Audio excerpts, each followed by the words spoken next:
Hi, friends. Oh. Happy Tuesday to y'all out there. Right? Today's Tuesday? Yeah, today's Tuesday. Do not ask me. I know. That was more hypothetical. I was asking the great listeners in the great city of Portland. Never ask me the day because I'm not going to know. Although I don't know if they know the day out there because it's such a war zone in this torn city of ours.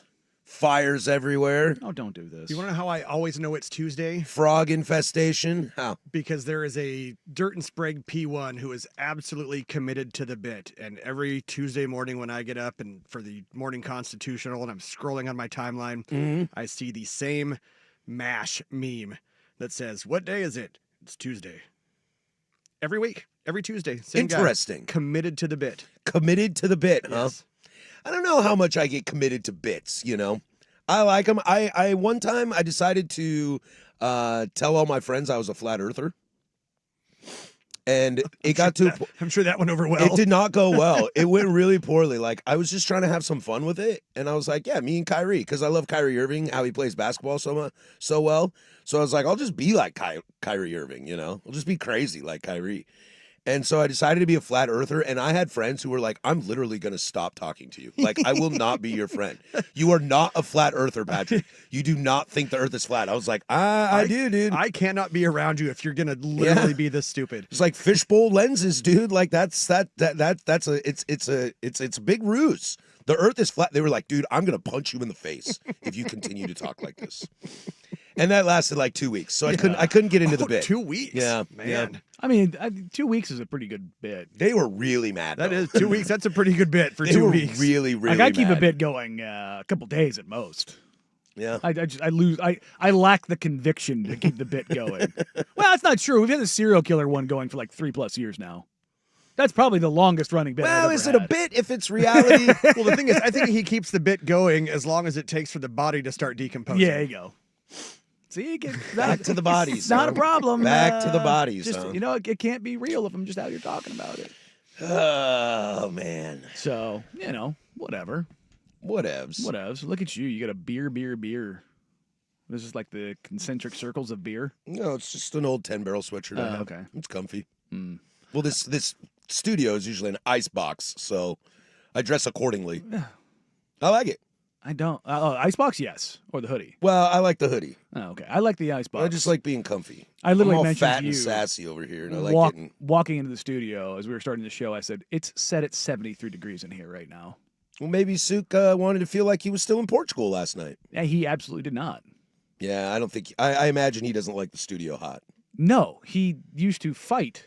Oh, that's right. Yeah. There's a fight. Yeah. Yeah. Well, yeah. And he's a Nordicman. Yeah, he used to like, I'll set this thing to 58 degrees, so when they come in the morning, it won't ever get warm. Yeah. So don't mess with the thermostat. I need a bit. I've decided I need a bit. Mm. What should we do? 503-864-6326. I need a bit. Probably not. I should probably not ask anybody because then they'll know it's a bit. It's a midlife bit. But I need something. Yeah. Yeah. Either here or at home. I mean, you could have gone with the facial hair. Yeah, I don't want to do that. I lost all patience in that. Well, then curl the mustache. I don't like it growing that long either. Gets in my mouth when I'm trying to eat food. Just got to do it at the corners. Yeah, it's not long enough. It's why- not a good bit though. That's why you grow it out. That's just like a fashion thing, and I don't want that. Yeah, no, but if the bit is that you're pretentious Portland beer guy. I don't want to be beer guy anymore. There's a reason I'm not in beer anymore. Wow. I think beer was He done says with me. sitting here in a Rainier hat and a 10-barrel brewing Hey, sweatshirt. hey, this is a AAA baseball club, all right? The Tacoma Rainiers, okay? I'm dead serious. I know. I've been to but the game. also, come on. Well, they're the Tacoma Rainiers. I'm cheering for locals, you know? Uh-huh.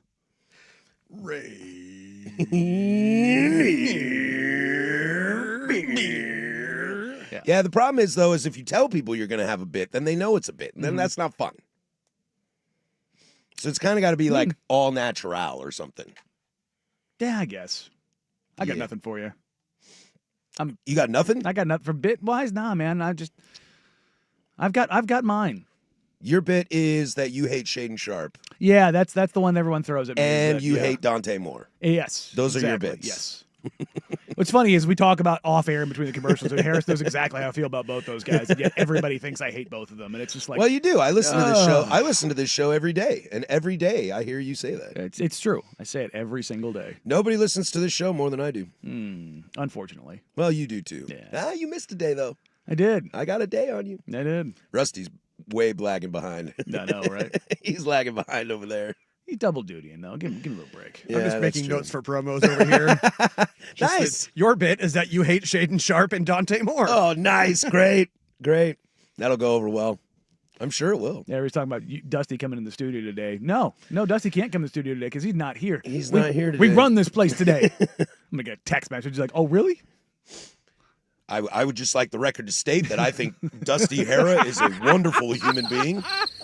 I love his shoes today. I think he got a new haircut. He looks fantastic. Fit on the sidelines. There's your bit. Just kissing ass all the time. Again, what's the difference between bits and reality, my friend? Sometimes you just gotta ride with it. You just gotta ride with it. So it's the simple things in life. Yeah. Try to keep it simple. Yeah, well. I have a good bit with my kids. I love to say "boom roasted," and they get so mad because they go, "That's not a roast," and I'm like, "Shut up, roasted." Just old man doing it. Oh yeah, I just like give them little zings, and then I'm like, "Boom roasted," and they get so mad. It's even better when you just take all of their slang out of context. Oh yeah, the other day I said, "Bro, 6'7's cooked." And they were like, They're like, their brains couldn't compute. They were like, no, we can't talk about this anymore. Now I can't use these No. words Yeah. anymore. Oh, in my case, why bro came back, I will never understand. 'Cause Bro, my I get kids, it's bro. I can't stop saying bro, Well, bro. except my daughter, she doesn't go bro, she goes bruh. Bruh. Look, I did like brah. I'm not gonna Brah, lie. sup, brah. It never left for me. I know it didn't. Well, you go full brother, though. Yeah. You go do, full brother. I do say brother a lot. Yeah. But you need to Brother. be more like Hogan-y Yeah. or Savage. Yeah, I'd say. Brother. Yeah. So when my kids say bro, I just What go. you gonna do? Whenever my kids say bro, I just go bro. It's like the seagulls from Finding Nemo. Mine. Mine. Yeah, because it tells them they're like, that is so dumb. And I'm like, I'm literally just saying the word that you are saying. So who's dumb now? Who's dumb now? Idiot. They're like, on the YouTube. now I'm a bad parent. Danny's bit is baiting Northwest sports fans with his obviously fake Raiders USC fandom. I'm not that smart of a man, but that would be good bait. Dude, that would be such a great long-term play if you faked a fandom. Like, what if you guys found out I didn't go to Wazoo? Yeah. That I've never been to Pullman in my life. Yeah, I just ride with it. that'd be good. Got a fake document at home that has my degree. It'd be that John C. Riley meme with the what? Huh? What? I don't know what to do here. Wait, what? I thought you no? Nope. Everything is a lie. One time I did play a good prank on the great Mike Lynch when we were doing the Hot Corner. Mike would always make these references to Rick and Morty. And I never understood them because I'd never seen them. And he would get so frustrated because he was like, it was like a good zing or a good like response to something. And he would like chuckle to himself and I would just stare at him like, what? You got nothing. And he was so frustrated because he was like, that was funny, Patrick. And I'm like, I he'd don't be like, understand. bro, why don't you get it? Boom, roasted. And so then I secretly watched every episode of Rick and Morty like 3 times. And then one day hit him with a Rick and Morty quote. And I think he started crying on the air. He's just so proud. He was so happy. I think the longest running And then he quit this job and left me high and dry. Yeah. I think the longest running bit I had, it was over the course of like 2 months. I've mentioned this story on there before. When I PCS, I transferred bases, and a couple buddies of mine, when I first got there, I knew a couple guys at this base, and they're like, hey, let's go out. And I was like, all right, cool, where are we going? Like, oh, we'll go to the sorority row. So I was in my early 20s. And they had some friends that were going to school there and went down there and partied. Or on the way there, they're like, all right, man, they don't know you. How you want to play this up? Because I had been on leave for like a month. So I had like a full beard. So I didn't look military. I mean, I did, but I didn't. You know what I mean? So like, well, what are we doing? Like this is like full on like Super Troopers. What game are we playing? Kind of a situation. And they're like, can you do any accents? And I was like, I can do a crappy Irish accent. So my name was what did I go with? I think I went with Danny Fitzpatrick. No, it was O something. Was it O'Brien? I think it was O'Brien. I was like, oh yeah, my name is Danny O'Brien. I'm an exchange student from Dublin, Ireland. Just out here for the Aeronautics University. And I did that and kept it going for 6 weeks, 7 weeks, till one night when I was pretty hammered and like mid accent, I dropped out. A buddy of mine said something like, "Yeah, man, grab me another beer," and completely dropped it. Busted. Brother, you could have heard a pin drop in this place. And it was like, hey, yeah, how's it going? I had a lot of people really mad at me. One of my best friends is from Juneau, Alaska. And whenever he meets people, he gets really sick of saying he's from Juneau, Alaska, because they Just make it up. They like think he is like an Eskimo, Sure. and he lives in igloos and it's dark all the time. And he's like, no, Juneau's down here. And it's like 500,000 people. Yeah, it's like, no, Juneau is not, this isn't Nome, Alaska. It's not Fairbanks. It's not Fairbanks. Like, we're a lot southern. You're not on the Russian-Alaskan ice bridge. He got to the point where he just started telling people he was from East Fayetteville, Arkansas. You know, big Razorback guy. Yeah. Until he met somebody from Fayetteville, and they were like, there's no East Fayetteville. And he goes, oh, no. I'm from Juneau, Alaska. They were like, why would you make up that you're from Fayetteville? He goes, because people think I live in an igloo. And he just like shivered away and died. It's like when I had my fake ID in college at the old Capitol Market McLovin? in Salem. And it was a terrible fake ID, but they'd be like, oh, I was in Illinois, fake Illinois. It's like, Springfield, huh? It's like, what part of the state is that in? And I'm like, South Central? I had no idea. He was like, how do you like it out here? I'm like, boy, it's nice to get out of the snow. Boy, it's nice. Yeah. I had one where totally lost it. Oh my God. Yeah, it's gone. Ugly. Well, we got a show for you today. A lot to get to. Sorry, man. It's all No, right. you're fine. It just completely left. A lot to get to. I ended up counting how many turnovers I saw on Monday Night Football doubleheader yesterday, so we'll get to that. Let's see, some college football. We will all take a shot at Danny for his USC team losing to Notre Dame. Beavs bounce back, also looking to try to get their coach. I got a fun web gems today, but also free consultation at 12:15, so get your questions in, 503-864-6326, where we will give you advice on anything that happened over the weekend, personal, sports, whatever you need. We will be here to help you out. Plus, we'll have an exploratory conversation about how to fire a coach in college football, since we're all obsessed with firing coaches in college football. But when we come back, we have to start in the only place we can start. Buckle up. I'm going to text Schultze right now to see if he's okay. Mariners fall to the Blue Jays. I hope so. I don't want to do primetime again today. Mariners fall to the Blue Jays last night. Jays going to the series.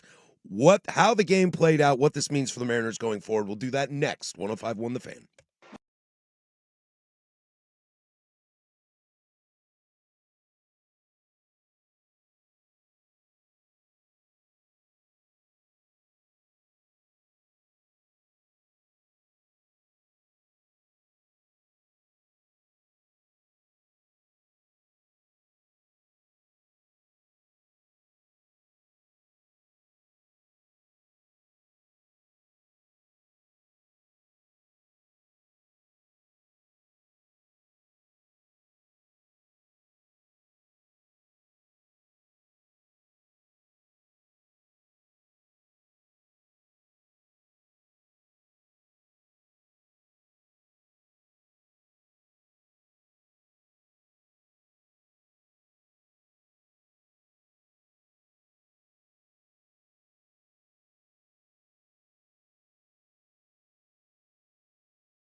1018 Portland Sports Leader here. Don't you forget it. We are live, baby, as we always are, from the shadows of the historic Fremont Bridge. 503-864-6326. That's the fan text line. She'll let you interact with us throughout the entire day. Also, youtube.com/1051thefan.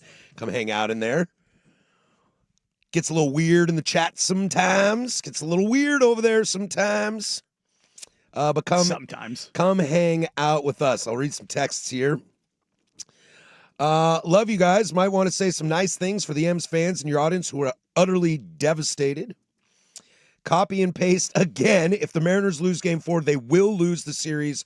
Bleeping Mariners. I love this text because this is the reality of sports.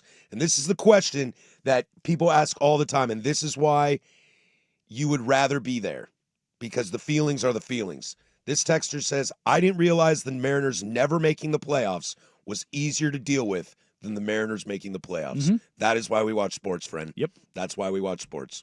One segment on this and then move on. Can we call it a truce here, please? Yeah, we'll do this once. Mariners fall to the Blue Jays last night in a really thrilling game. A really, really fun baseball game. If you don't have a rooting interest, the Mariners aren't my team, but I root for them. It's tough. It's utterly crushing. I think Dan Wilson learned a lot of hard truths last night. Your first time in the playoffs, especially in this kind of situation, how you deal with pitchers, how you deal with hitters, how you deal with situations. I texted you guys last night. We were in the group chat. I'll say it plain and simple, straightforward. I'll go from the jump. I thought they pulled George Kirby too early. I think you walk George Springer, and Julio can't keep swinging at sliders on the outside. That's it right there. Yep. And your 7, 8, 9 hitters are trash. But look, the Dodgers 7, 8, 9 hitters aren't very good either. Yeah. That's just the nature of how you build a team. You can't have dudes that can bat second or third in your 8 and 9 hole. You just don't. It's not how it works. Let's start from the beginning. Why pull Kirby after 4 innings? I'm not when he's sure. pitching that well. I'm not sure. His pitch count wasn't even that high. 65. And it was going through third time through the lineup. That's why. I think that's the thought, but I think you're overthinking the room at that point. He wasn't I thought getting touched up yet. His first inning was rough, but it was like Bryce Miller in Game 1. His first inning was rough, and then he was dealing. Yeah. It was a tough look for me. The analytics of baseball sometimes can bite you. Without a doubt. In playoffs, dude, you got to go with the gut. It's so much. Tito's one of the best all time of feel. Tito Francona is one of the best. Like, analytics be damned, we're going to run with it. Mm-hmm. Joe Madden was great with that. Bochy was great with that. Hey, Bum's arm is about to fall off. Lincecum's arm is about to fall off. I don't care. Yeah, let it fall off. Let it fall off. This is the guy who got us here. We're going to ride with it, Yeah, especially because I was worried Kirby was going to get touched up. I know I said he wasn't going to because I love George Kirby personally. He's one of my favorite pitchers in baseball. But there was always that fear there. I mean, that Toronto offense is pretty scary. They hit the ball real hard. Like, they got good bat speed and stuff, so that anything can happen, and you saw that last night. The Kirby thing I didn't understand. I was sitting at the bar with some friends watching the game, and they're all Mariner fans. And when Bizzardo came in to George Springer, I screamed at the TV, walk him. Don't throw him a pitch. Because you walk him, there's one out, bases are loaded, you now have a force at any bag. You can trade an out for a run and still be up by 1. Hell, if somebody gets a single, you're still tied at 3-3. I didn't like the Springer move at all because two things in life that I'll never forget, 9/11 and George Springer's a cheater. And I wouldn't be surprised if there were some trash cans down the alleyways of Toronto for that guy to hit that pitch. But also Bizzardo, he missed his spot and hung a fat piece of meat. And George Springer tatered that son B and watched it and sent the Blue Jays to the World Series. Is wild turn of events because I thought the Mariners had it all right there. They had the momentum. It was their game. Have you seen? It was their game. Have you seen George Springer's playoff history? His numbers? Yes, I have.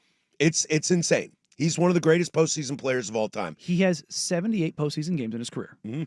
He has 23 home runs. That is third all time. Yep.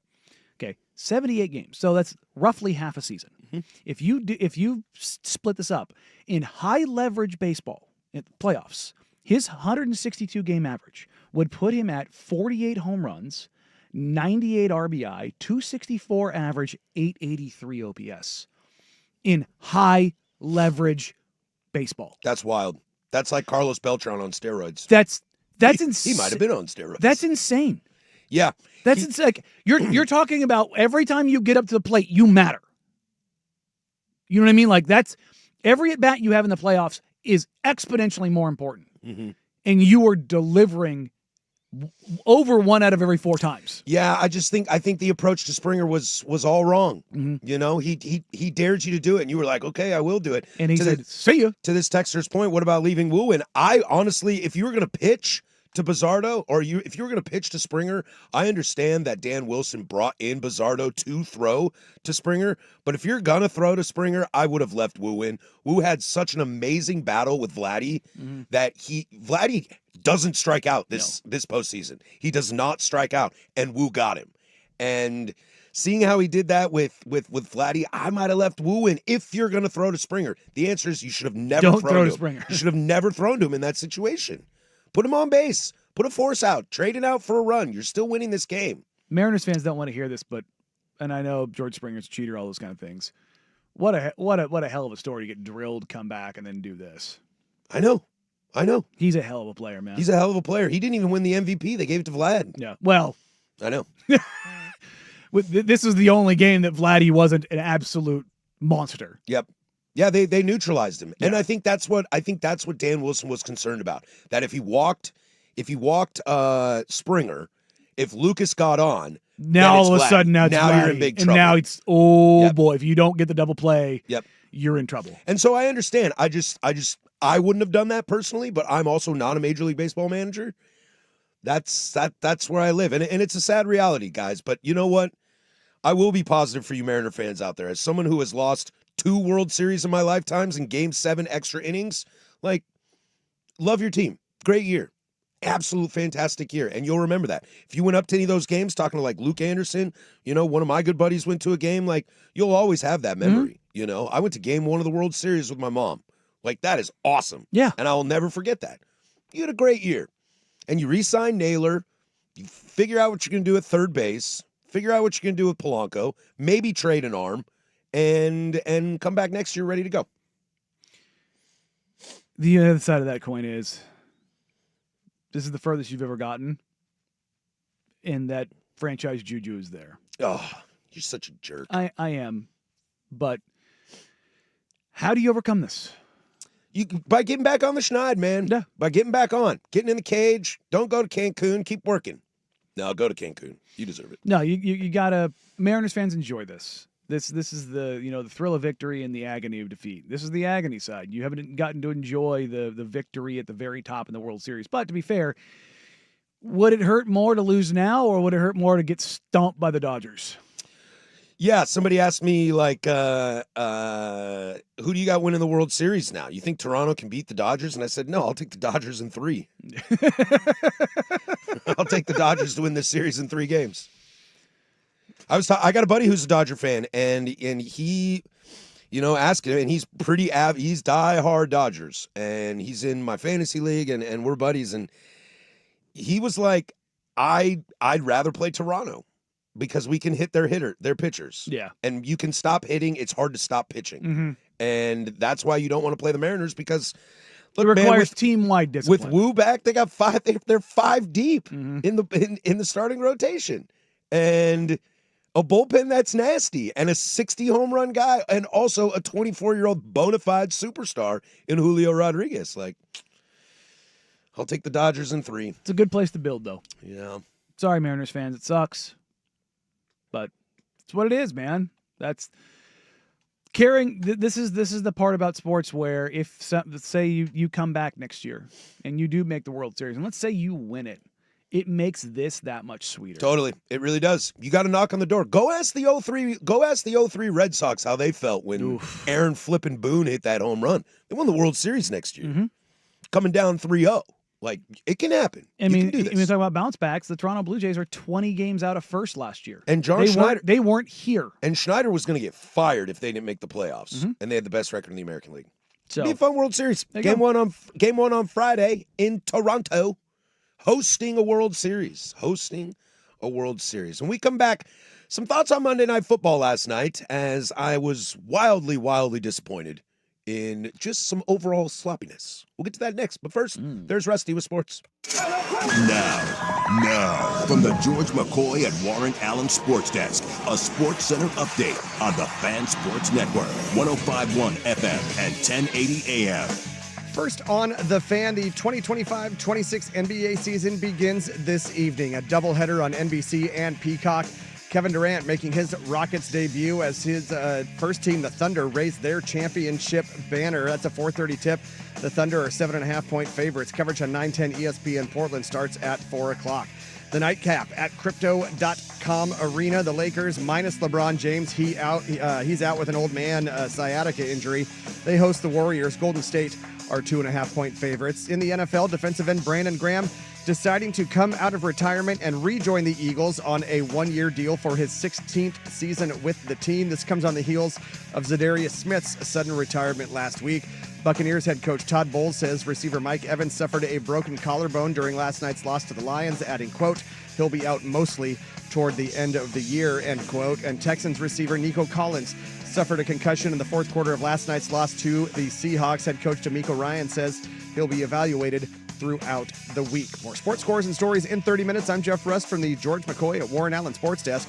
Hurt and missing work, insurance companies acting like jerks. Don't call your mom. Call George McCoy at WarrenAllen.com.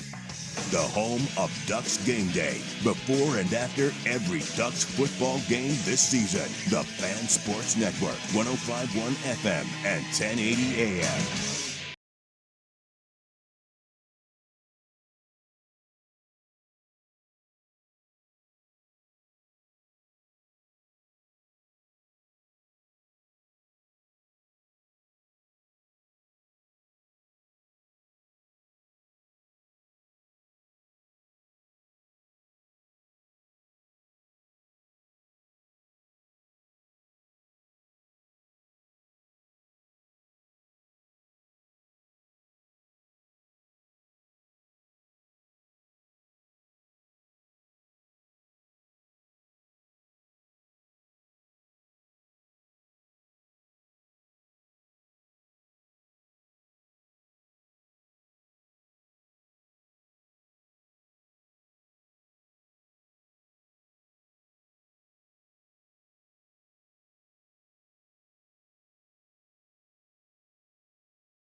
wanna be your downtime. I don't wanna be your stupid game. Coming up in the 11 o'clock hour, we'll get into the top teams in college football that went down as there was chaos this weekend. We're all going to poke fun at Danny for the Trojans losing to Notre Dame. Womp womp. So a lot to get to. You Beavs, stick around.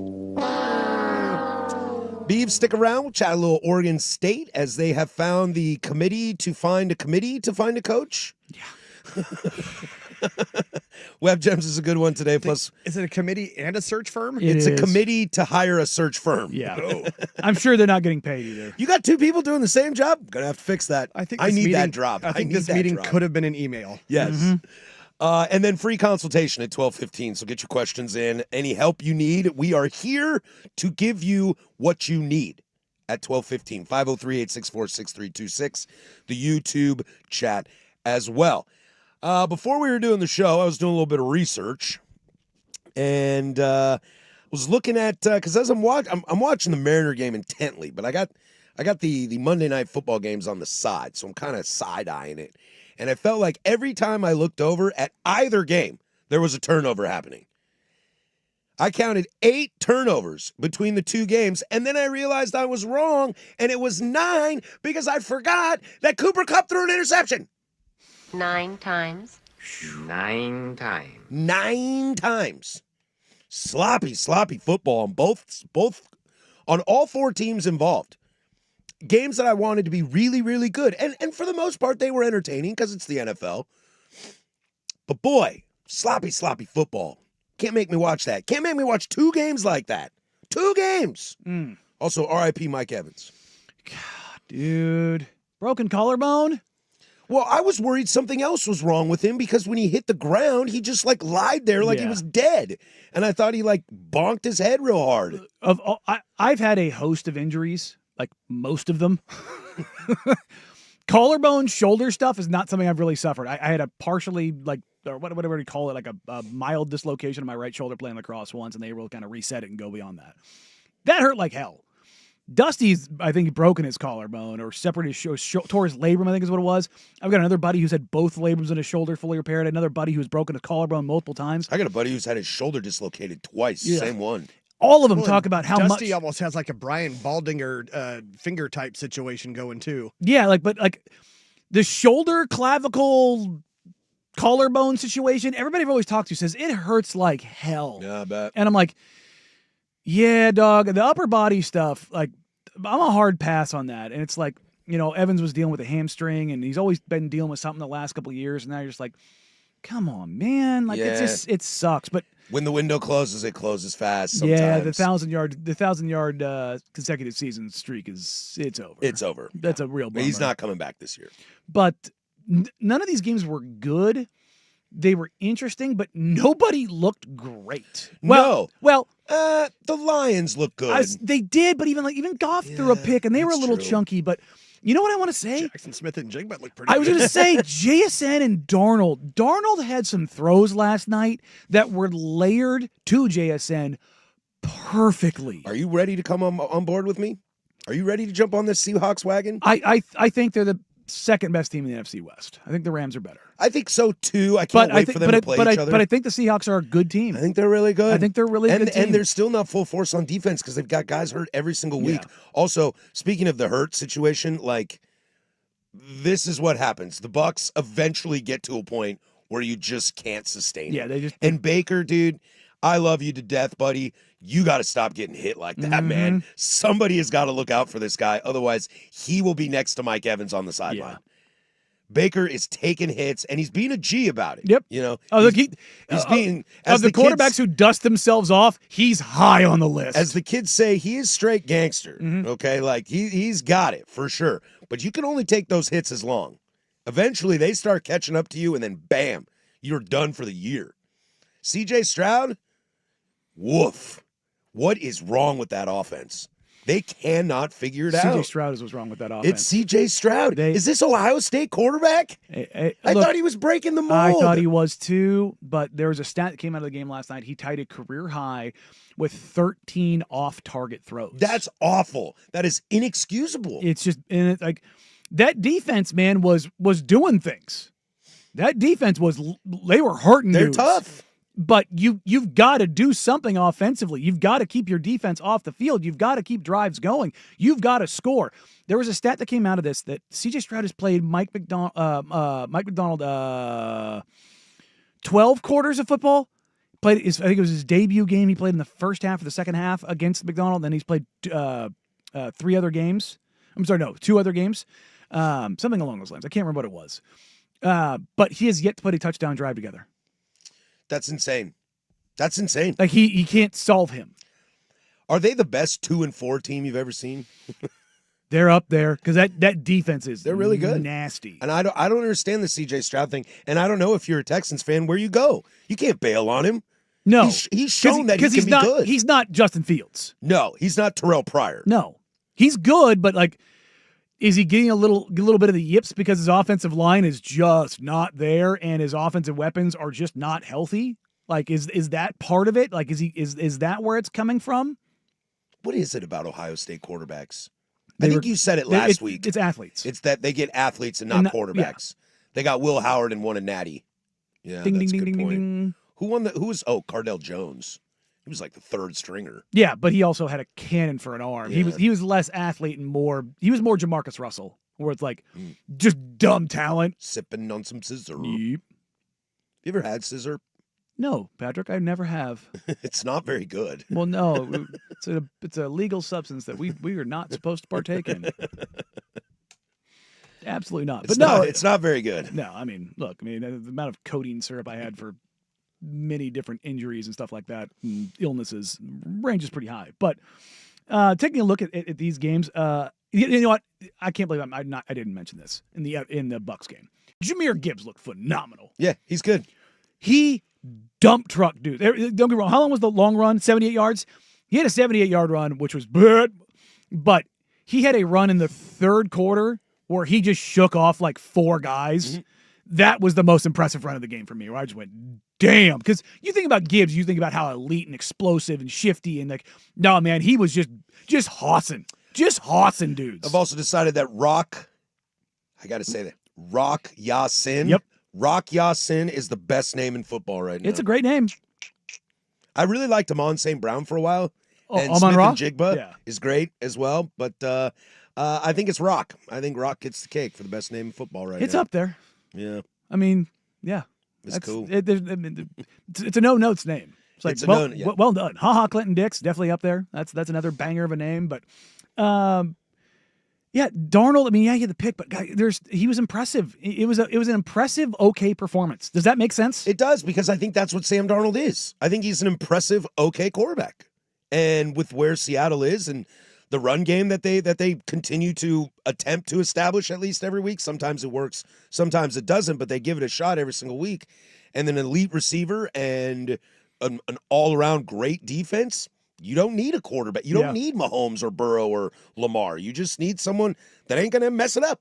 And unfortunately, sometimes he messes it up. I was going to say, it sounds very reminiscent to what the Vikings were last year. Yeah. Until he messed it up. A great team that don't mess it up, and then he threw a pick. Like, oh, no. Yeah, don't throw that pick. Mm-hmm. Well, I think only Brett Favre can throw that pick. Even in that spot, when you have that upstart team that comes out of nowhere and all of a sudden they win 14, 15 games, they never go and succeed in the playoffs that first year. You got to take your lumps. It happens every time. It's like think of the Sacramento Kings in the early aughts and whatnot. Yeah. You know what I mean? You got to take your lumps. Got to take your lumps. You never get it the first time. All right, we come back. We'll stick in the NFL as we'll slide over in the comeback of the weekend. I still don't feel good about this team despite picking them to win the division. We'll do that next. 105.1 The Fan.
1080 AM. It's undeniable, which means it can't be denied. Coming up in the 11 o'clock hour, we'll slide into some college football. College football. Delivered a nice little juicy burger this weekend with like blue cheese and bacon and all the goods. Blue cheese bacon burger? Is that the go-to? I'm not a blue cheese guy. Oh, you aren't? No. Oh, I'm a blue cheese I bacon prefer burger my cheese guy. without mold. Oh, well. Is this the time that I tell you that all cheese is mold? Different. It's different because you can't tell? It's different. Because it's not furry? Just cut the fur off, dude. It's different. I don't like my cheese with fur. Cheese is really weird that you can just like cut mold off of it and still eat it. It's awesome. I love cheese. I love cheese. I can't do that. Once I see like that blue spot starting to form on the old block of cheddar, I'm like, that's it. Just I'm cut out. it off, dude. No, chuck it is getting chucked. You can cut it off. You can't count on much, but you can always count on Sundays with the NFL on CBS and Paramount Plus. Stream your local NFL game live every Sunday all season long, starting at just $30 for your first year. That's like $250 a month. Visit ParamountPlus.com/NFL to get started today. I'm watching Paramount Plus right now. You know why, Rusty? Why is that? I don't care. Little Barcelona. Barcelona is playing Olympiacos. Somehow I knew that's where you were going. Yeah, dude, it's Tuesday, man. Tuesdays and Wednesdays. Champions League, baby. Liverpool's on tomorrow at noon. I'd really like a win tomorrow because, well, everybody hates my team right now. Everybody hates my team right now. You know who I don't hate, and I've decided I am 100% in on, and I know this will come no surprise to you, Danny, because I think you were right there with me on this. Boy, Jackson Dart's an NFL quarterback. Yeah, pretty good. Yeah, he's pretty good. I'm stoked about Just talking to the old boss man Cooley, and he the loss that they took against the Broncos. I read the stat yesterday. Teams that were up or trailing by 18 or more with 6 minutes or less to go in a game were 1 in 3,672. They are now 2 3,672 after the Broncos made that comeback in 5 minutes and 30 seconds. Field goal kicking a problem still for the Giants. But with that all being said, if you're a Giants fan, you have to be, like, even with that loss and how much it sucked and how brutal it was, Cam Scatterbo, Malik Neighbors, and Jackson Dart are a core of your offense going forward, and you should be excited. Yeah, the only thing is I don't think there's anything Dable can do. Because they should have won this game, and they're like trending in the right direction. Yeah, it's like Dart is a dude, and that was the guy that they very much like. That was what they were hinging it on. He's like, and the coaching staff could still be fired. Yep, we were saying like if he wants to save his job, he's got to come in and get Dart going and make Dart look good, and he's done that. And I still think he's going to get fired. Yeah, that stinks for him. But switch it over to the Denver side. Like, kudos to Bo Nix, and I love when you call out fans for leaving early. The dude just found a way to happen. Also, that is the most insane number of points to score in a fourth quarter. 33? You're shut out the whole game. Yeah. That is so insane that Sean Payton got his guys to stick together and do it. I mean, it helps you playing the Giants. Like, let's be real here. There are guys on the Giants, for sure, but they are not a great team yet. And so you can kind of crawl that back, but I think Denver's playing with a little bit of fire here.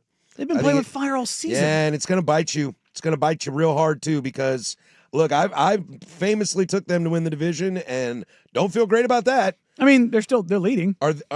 Who's more fraudulent at 5-2, the Niners or the Broncos? Niners still, but Broncos are hanging on real tight. Because I love this team. Again, they got guys. They got guys everywhere. You know, I thought they were supposed to have the best defense in the league.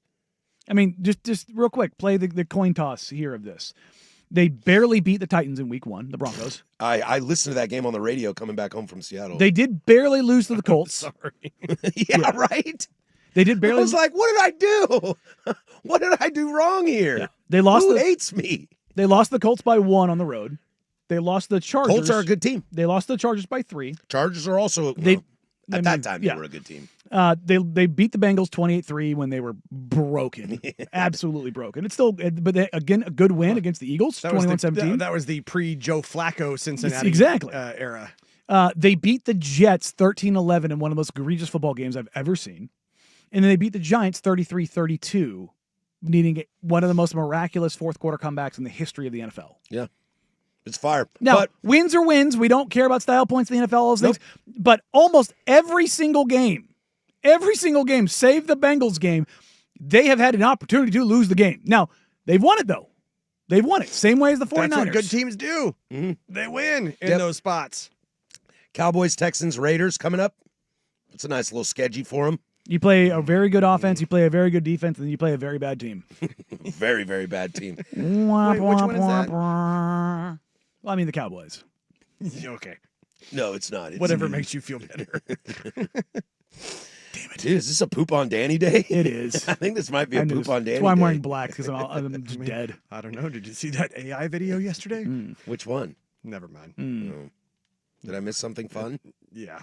Oh, It's was okay. it? We'll talk about it later. Oh, we got to talk about it off the air, huh? Not allowed to be, not on air material, huh? NSFW, as the kids say. I want to keep this sports related. There you I go. guess I'll put it that way. But even then, like, you take a look at this, Bo has had some horrendous halves of football. Sure has. The Eagles game. Rough. First half, he was horrendous. Against the Giants, he was not good. Fourth quarter, real good. Real good. He's like real good. He's like the opposite of Jalen Hurts. Although Jalen Hurts is really good in the second half past week. Well, because he had to. Otherwise, Patrick was going to call for his job. Yeah. And I know he's a P1 of this show, and he doesn't want that. No. It's tough out there. I wouldn't call for his job. I love Jalen Hurts. No. But I mean, he had that problem. But and Bo's kind of got the opposite. Tell you what, though, I'd rather struggle in the first half than the second half. Yeah. Well, without a doubt. Especially when you have that defense, or at least that defense on paper, because the Giants were scoring. It's like, you can find yourself in games. You can. And the Broncos continue to go. So Barely. We'll see. Where they stand. This is a good question. It's not always the best metric, but it's a metric that I really like. Taking a look at point differential, let's see where they are in the AFC. Or let's see in the AFC. Point differential, points. We score points here. They are plus 36, which not bad. Who's leading the NFL? But 25 of those 36 come in one game against the Bengals. Ooh, yikes. 23. Yeah. So in their other games, they're the other let's see that 20-12, 29-28, 23-20, but 28-3. in their 4 wins, they are plus 11. 21-17, 13-11, 33-32. So 13-11? You got 11 points? I forgot about that Jets game. Less than 3 points difference in their 4 wins So per game. You're equally good as you are bad. You won throttling, and then otherwise you're damn near neutral. Are they the Cleveland Guardians of the NFL? Yeah. We went into the playoffs with a -6 run Yeah, differential. I mean, it's kind of crazy. I mean, the Chargers right now have a winning record with a -12. The Jags have a winning record with a -9. The Steelers are 4-2 with a +10. You go over the NFC. The Eagles are a +5 at 5-2. That's because their second half can't do squadoosh. The 49ers, to this point, are +7 in their 5-2 record. The Bucks are 5-2 with a -1 point differential. That's how as bad they've been now. Here's what's crazy. The Bucks at 5-2, the Arizona Cardinals at 2-5. Both have a -1 point differential. Football. Oh boy, That's NFL. just figuring out how to win versus figuring it out how to lose. lose. Yep, that's it. And that's one thing the Cardinals have always been good at. And do you like Todd Bowles or do you like Gannon? I'll take Todd Bowles. I'll take the Bulls. I'll take Todd Bowles. Todd Bowles, good football guy. When we come back, let's dive into college football. The big boys fall. A lot of shakeup. Where do we stand after the week in college football? We'll get to some Oregon Duck chatter. We'll take some web gems. Take your free consultation questions are coming in hot. A lot of good ones. 105.1 The Fan.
Now, from the George McCoy and Warren Allen Sports Desk, a Sports Center update on the Fan Sports Network, 105.1 FM and 1080 AM.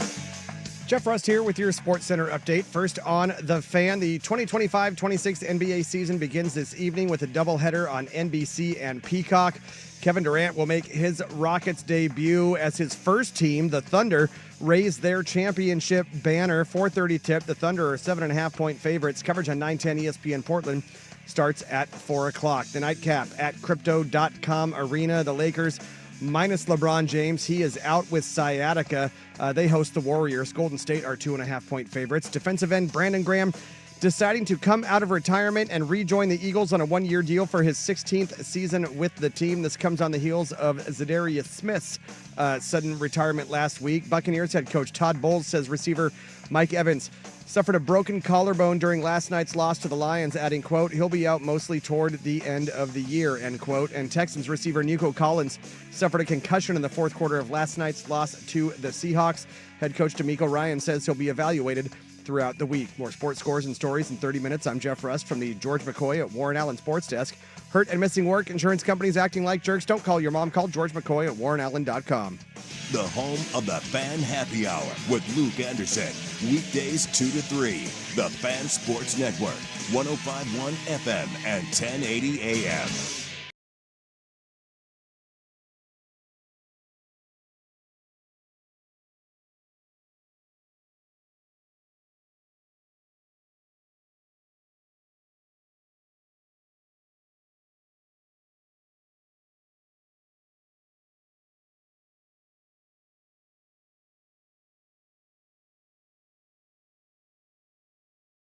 Hour number deuce, missing the first hour. You can catch that on the Fan Podcast, 1051thefan.com, the Odyssey app, wherever you get your podcasts, also on youtube.com/1051thefan.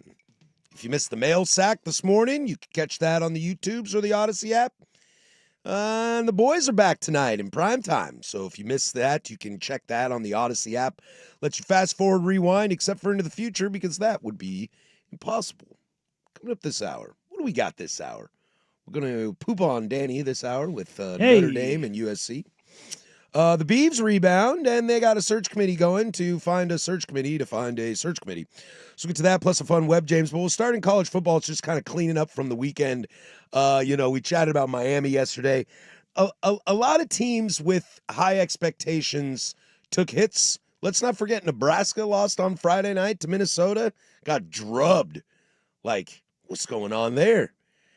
And you got your usual suspects. Ohio State took care of business. Indiana took care of business. Arkansas, that sneaky little team, like you said. But I'm curious where you sit in the world, Danny, of the Texas Techs of the world, the Tennessees of the world, the Ole Miss, the LSUs, big teams that kind of lost. And some of these teams feel, to me, like bye-bye. LSU to me feels bye-bye. I mean, 9 top 25 teams lost this weekend. Damn near half of the top 25 should have been lost. 10 because the Cougs should have beat Virginia. Now, you did have, you were going to have 5 top 25 teams lose no matter what. So you had 4 additional because you had 5 matchups featuring 2 top 25 teams.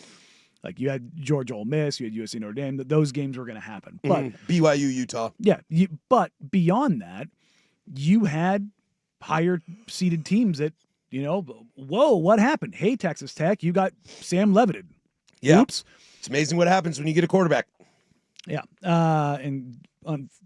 Thankfully for Arizona State, the one snap that they ran with their backup quarterback where they fumbled the ball at the 1-inch yard line didn't come back to bite them. Don't do that again. Whoops. Don't do that again. Yeah, that was Dilly channeling his inner Lincoln Riley and getting a little too cute, and thankfully it didn't bite them in that regard. But I mean, Texas messed around with Kentucky. Kentucky, man, they get one every Mike year. Stoops every year gets one. one. And you thought, oh, there it is. It's a tough place to be. But as far as the teams that you kind of look at, they're done. LSU, their defense is great, but their offense is putrid. Yeah, it's just putrid. It's awful. It's awful. I'm so over this. I want to go the rest of the year without watching LSU. Can I do that? Yeah. Can I not watch them? It's so painstakingly awful to watch that offense operate. And look, Vandy's a good team, but athletically, blue chip rank wise, they're not there. No, but I'd rather have Pavia than Nussmeier.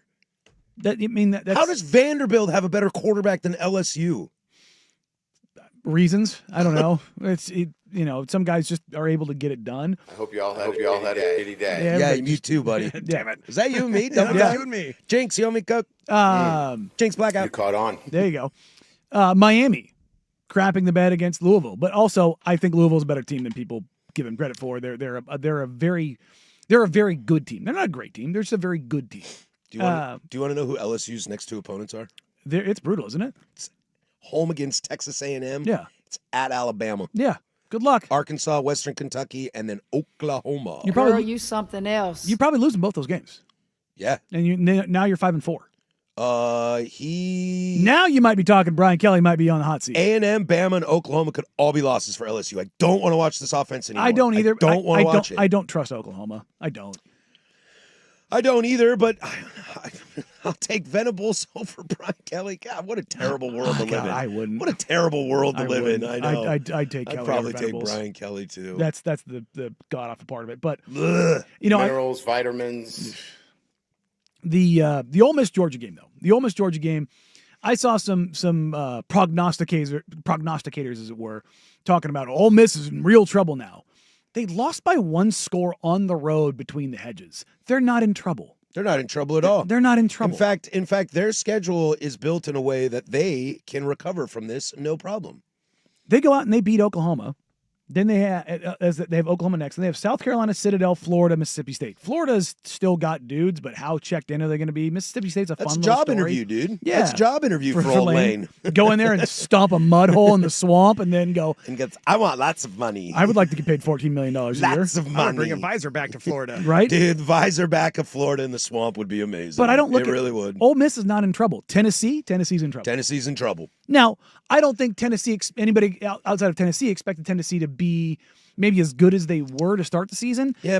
And they were in that game until you throw the pick six. Yeah, well, Tennessee lives in the Ole Miss world. They kind of live in the same world of like. Yeah, but they've been there. Oh, I know. But you're good, but nobody thinks you're good. You see what I mean? No, I think nobody thinks you're great. Did anybody think Tennessee was beating Ohio State last year in the playoff? Because I sure didn't. No.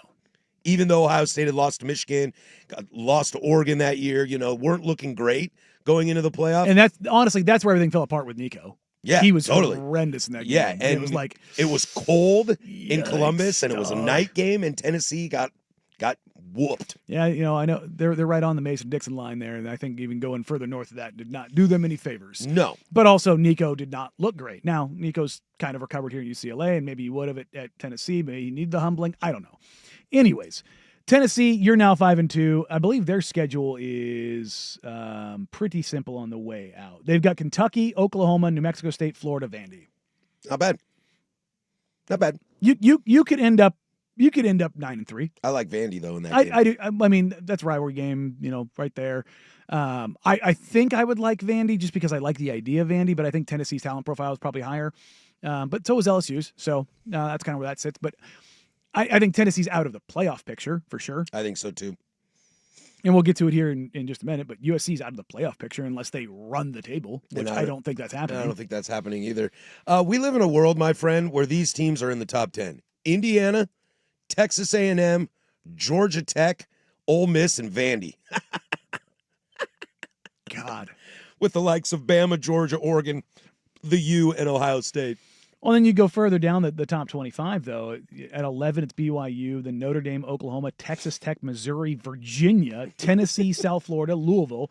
LSU fell down 10 spots to 20.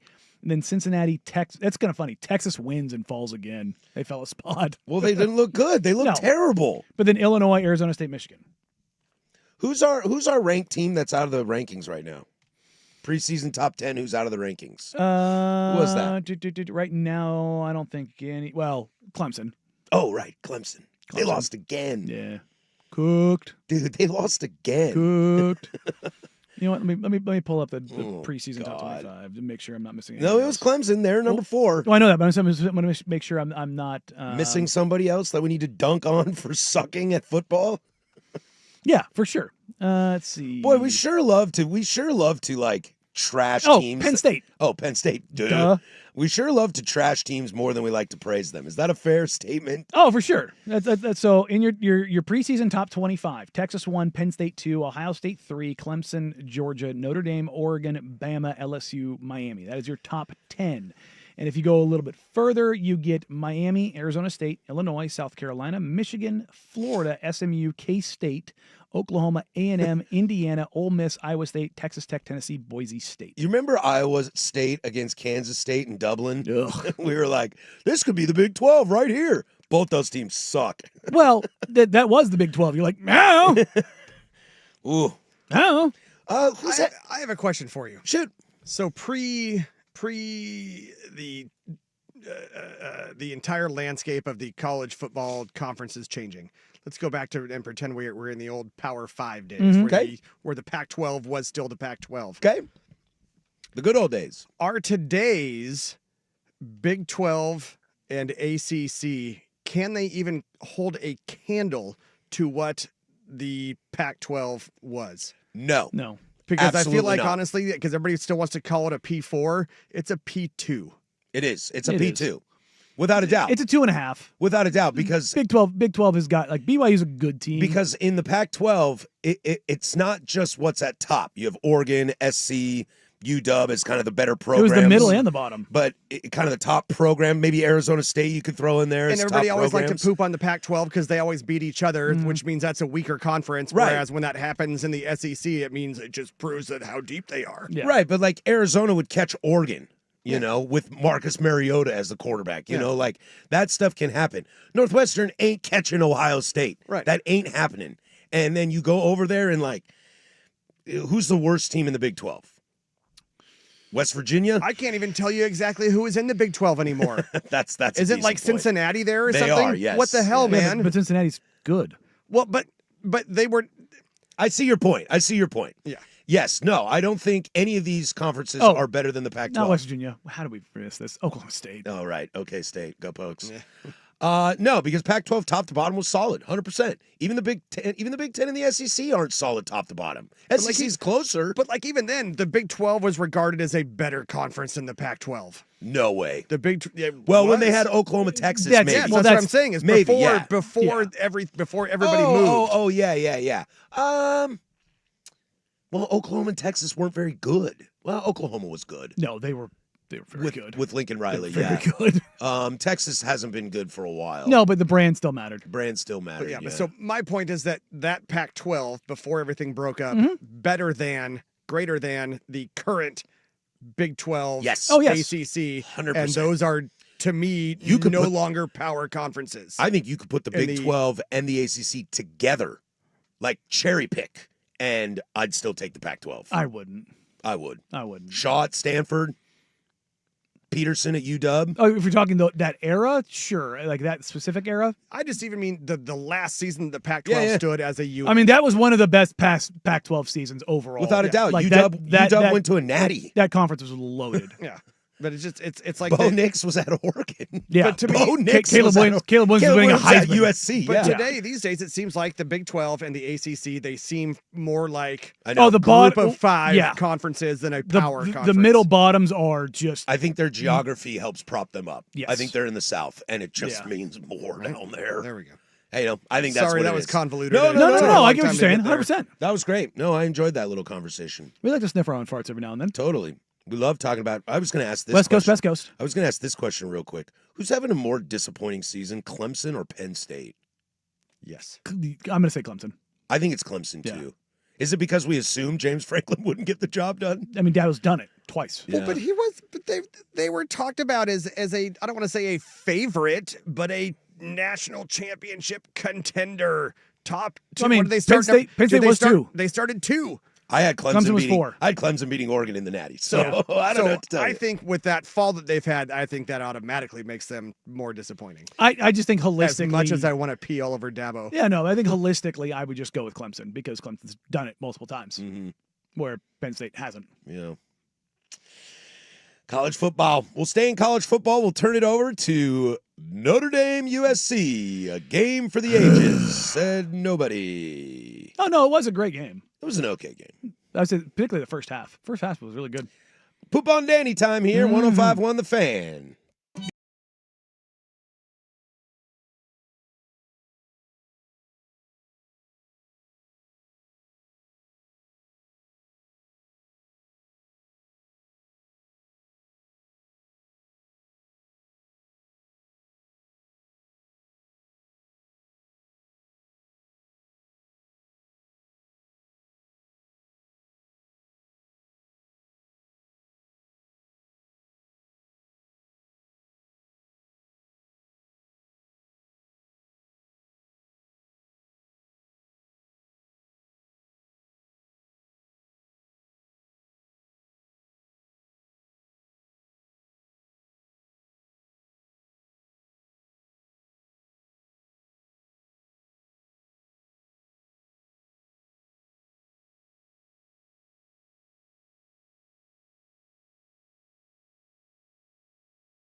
Free consultation coming your way at 12:15. Any thoughts and help you need in your life?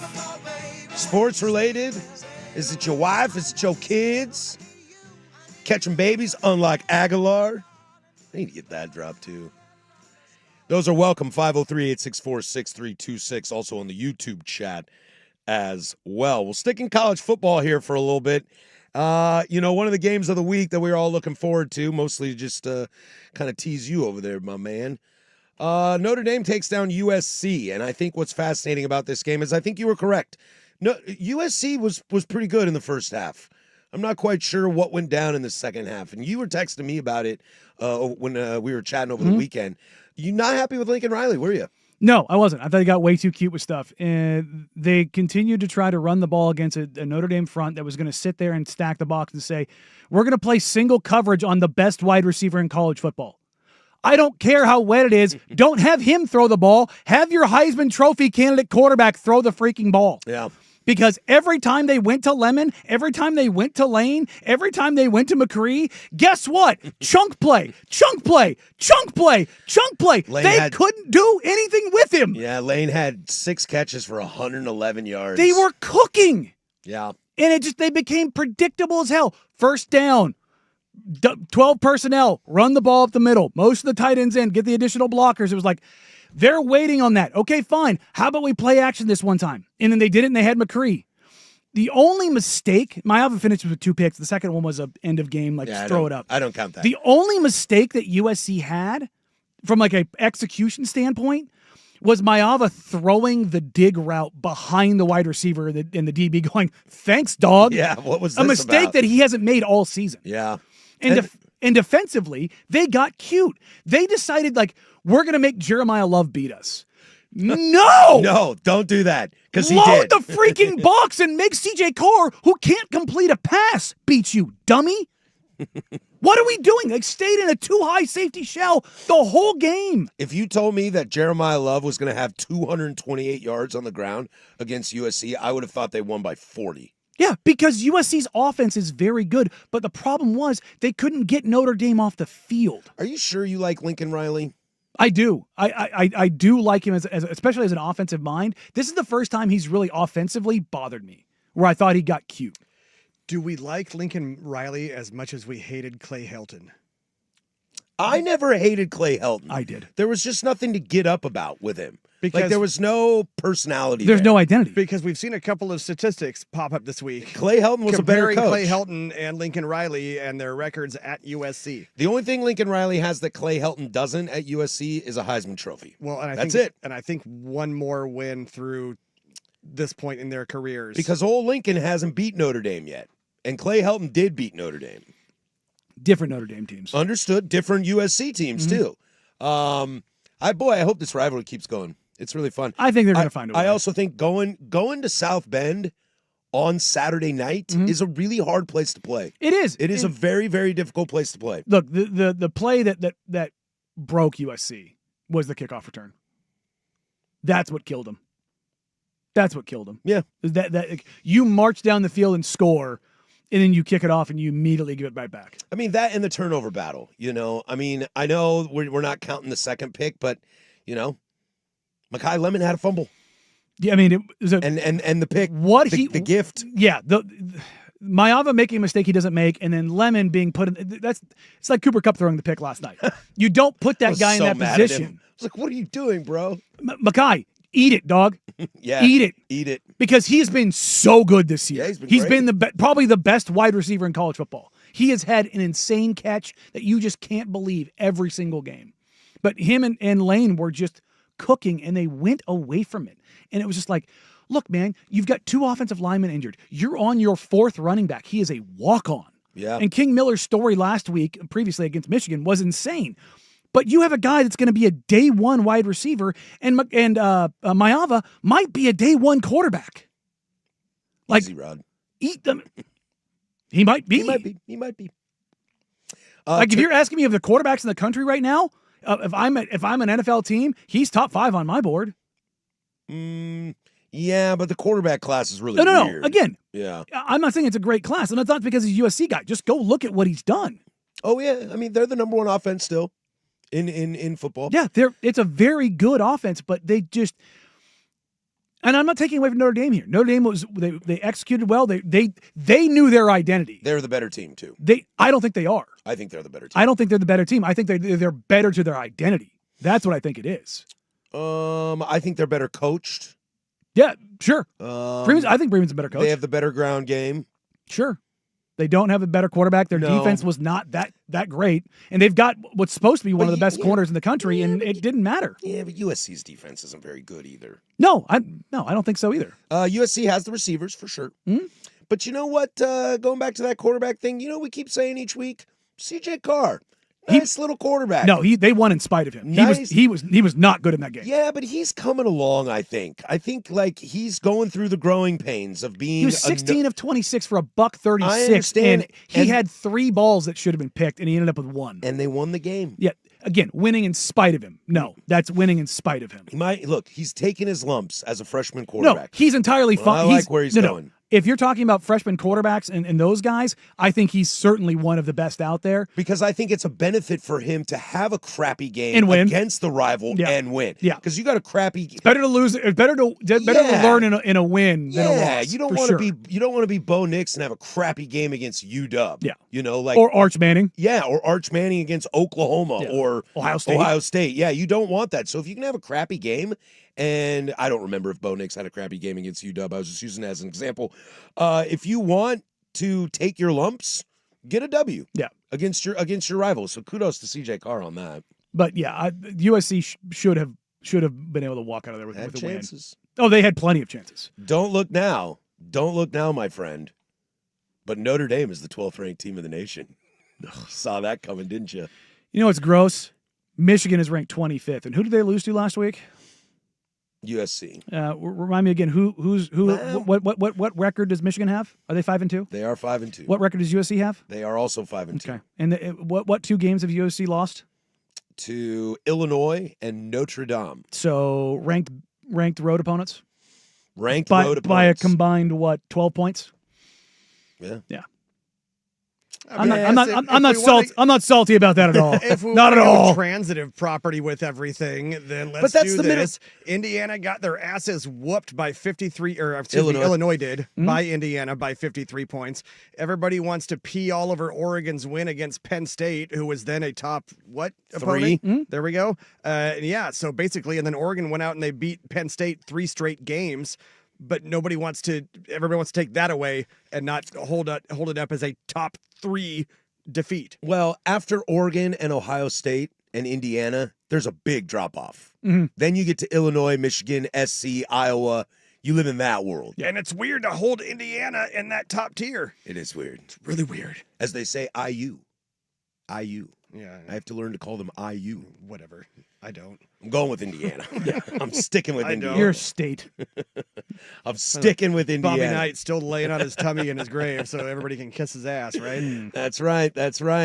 All right, when we come back, we'll slide over to the Oregon State Beavers. They get off the schneid, but what the hell's going on? Come on, guys. We're doing this again. First, the Kahuna with sports. That's that Hawaiian burger joint.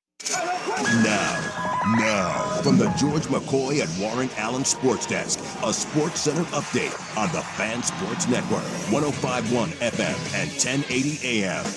This update brought to you by Grand Central Bowl Arcade and Sports Bar, your Ducks game day headquarters in Portland. First on the Fan, the 2025-26 NBA season begins this evening, a doubleheader on NBC and Peacock.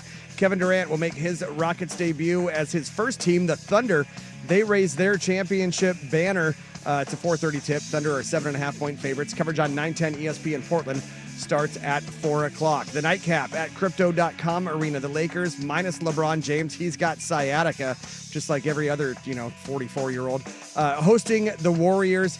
Golden State are 2.5-point favorites. Over in the NFL, Texans receiver Nico Collins suffered a concussion in the fourth quarter of last night's loss to the Seahawks. Head coach DeMeco Ryans says he'll be evaluated throughout the week. Buccaneers head coach Todd Bowles, he says receiver Mike Evans suffered a broken collarbone in last night's loss to the Lions, adding, quote, he'll be out mostly toward the end of the year.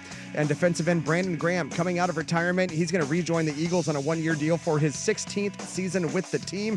This comes on the heels of Zadarius Smith's sudden retirement last week. More sports scores and stories in 30 minutes. I'm Jeff Rust from the George McCoy at Warren Allen Sports Desk. Hurt and missing work, insurance companies acting like jerks. Don't call your mom. Call George McCoy at warrenallen.com. Your home for the Oregon Ducks, the Fan Sports Network, 105.1 FM and 1080 AM.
We'll do Web Gems next. Everybody's favorite, ultimate trolling by one of my college football teams that I've been rooting for this year. So we'll get to that in about 15 minutes. We'll have USC?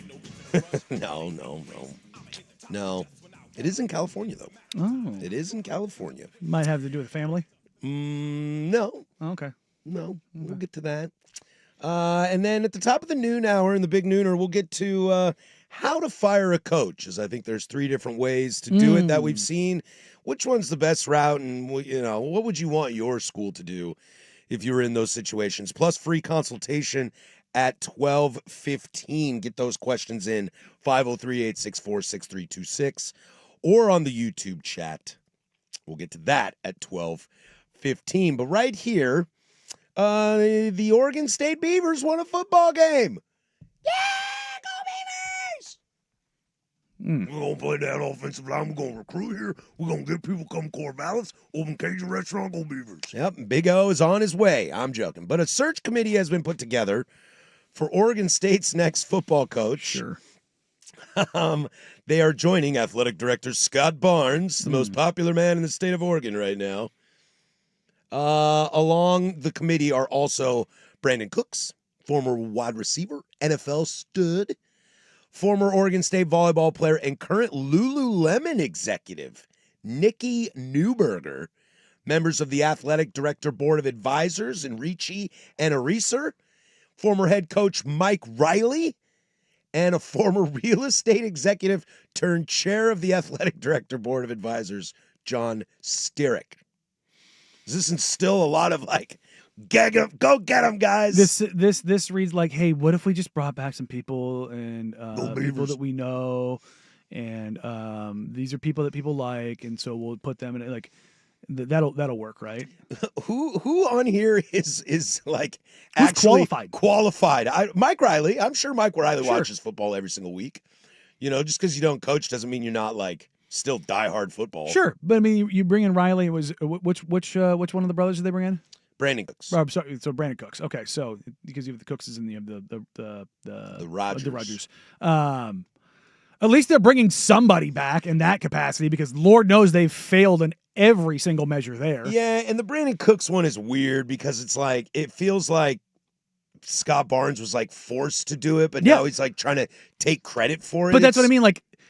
So much of this in all of the fan base and alumni has been calling for this, and they called for Trent Bray, and then they come out with that letter of Trent and I we're gonna really work to do this, and then the next week you fire him, and the week before that, or it should be 2 weeks before that, Trent Bray says you can't file a special teams coordinator because continuity matters, and then the next week they fire him. It's everything they do, they just undo the thing the next week, and it's just this is why everybody has to go.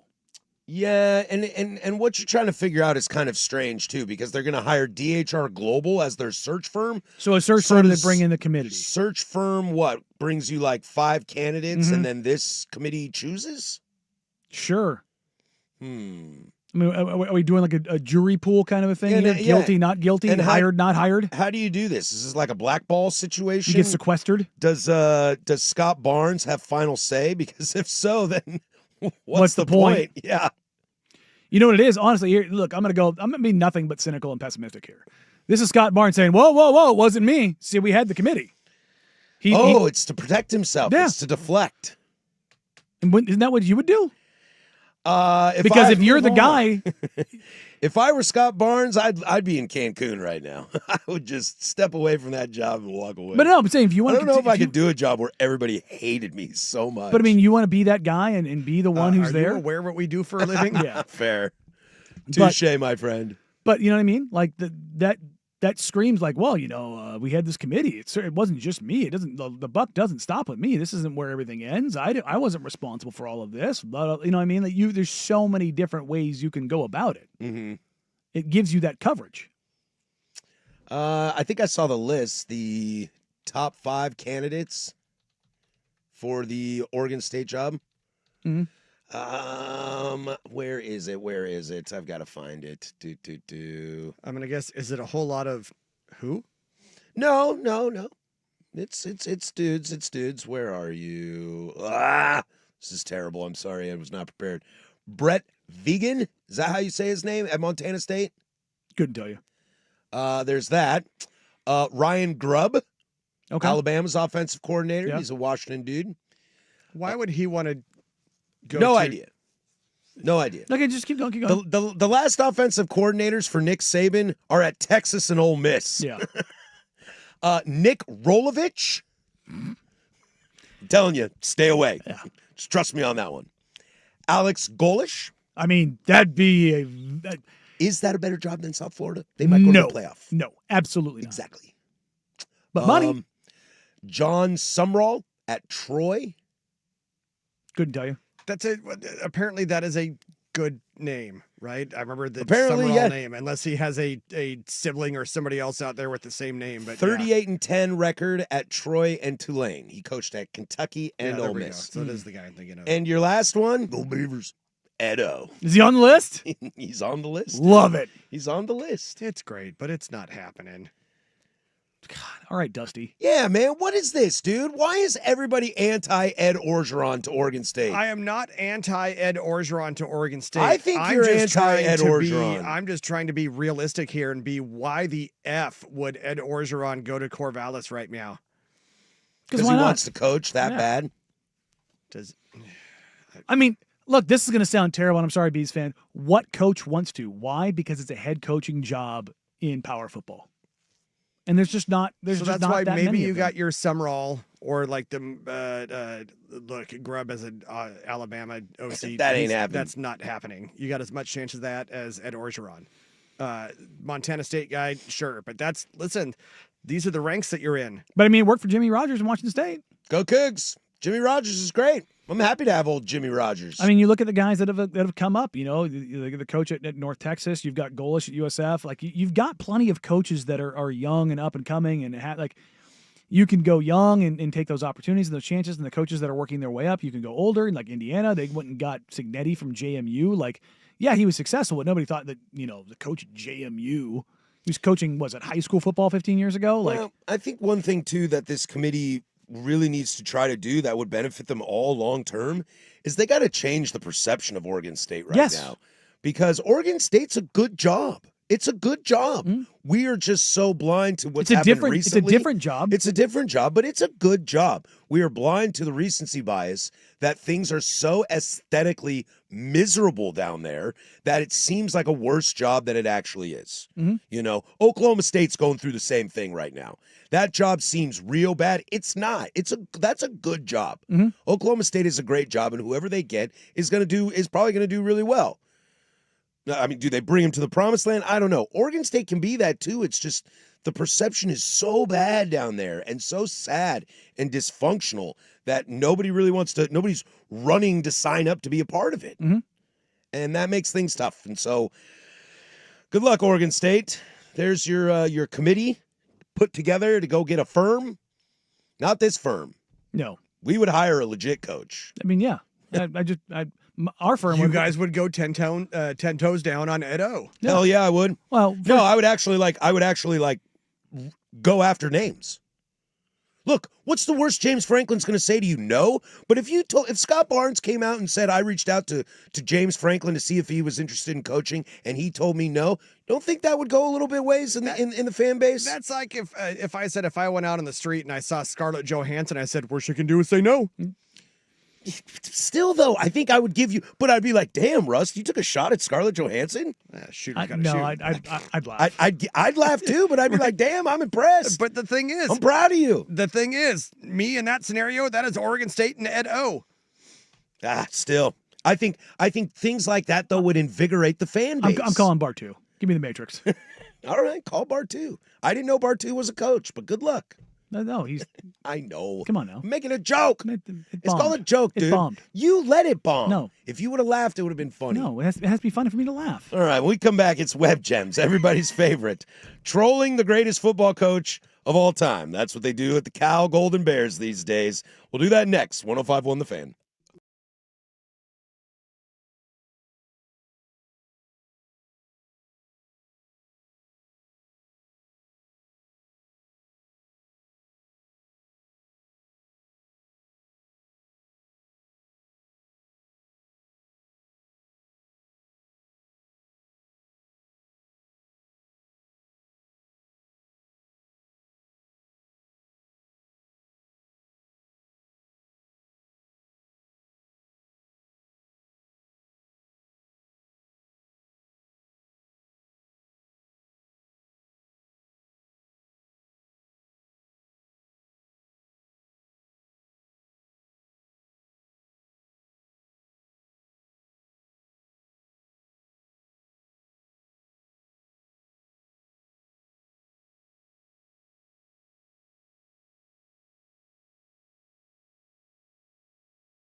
Aw, I've interrupted happy time. Sometimes it's bad. No, son of a... It's Web Gems. What'd you do? The firm of Harris and Meringue on the Fan Sports Network, 105.1 and 1080 The Fan. All right, this is Web Gems. Do it every single day at 11:45. Get you a preview of what's coming up in the big nooner here. Have an exploratory conversation on how to go about firing a coach, as that's what we are all obsessed with these days. And then we'll have free consultation. Your fearless leaders here, Patrick and Danny. I am Patrick. That is Danny. Can give you free consultation on anything going on in your life. Your life, sports, Mariners, what we're worried about, Schultze, whatever you need. Send that to us, 503-864-6326 or the Fan text line. Our Web Gem story today comes from the great city of Berkeley, California. Oh, yeah. The Cal Golden Bears, who I was smallly rooting to win the ACC. There you go. They are not going to. Nope. But I was there for them. I was pulling for them. They trolled epically Bill Belichick on the Jumbotron while smashing the living hell out of them in relation to, his situation with his weird girlfriend and the most reality TV show thing to ever happen to college football. They put on the scoreboard. He's like the living embodiment of I just went out and got a leather jacket and bought myself a Mazda Miata. He really is. Yeah, he really is. Due to some comments that Bill Belichick has made in the past, Cal put up on the board, Oski is their mascot. He had these quotes to say. He had this quote to say, "I am fully committed to Cal Athletics and the program we are building here." Why do you ask? Which is a direct quote from Bill Belichick. Also, Cal executives have said, "Oski has our full support." No, really, we mean it. Why else would we make this statement? Just trolling Belichick and the disaster that's going down at North Carolina. Did you see the Pablo Torre leaked video thing? I read about it. Yeah. Honestly, I'm starting to get to a point where I'm over the Hudson stuff. I'm not, because she's still there and very prevalent. I guess for me, I'm just kind of you guys suck. You guys are crappy human beings. I don't really want to be a part of this anymore. I'm not the reality TV of it all. It's like everything that they've tried to downplay about it being a problem is a problem. You know what I mean? Yeah. Her youth, her inexperience, where she came from, how much power and control she has, all of these things. And I'm not saying this to just call her a terrible person or this, that, or the other. I'm not making those judgments. Let people be whatever they're going to be. But all of the questions as it pertains to Belichick and North Carolina football and her role and everything else there is a tire fire. Big time. Do you know what the student section was chanting at Cal during this game? High school girlfriend.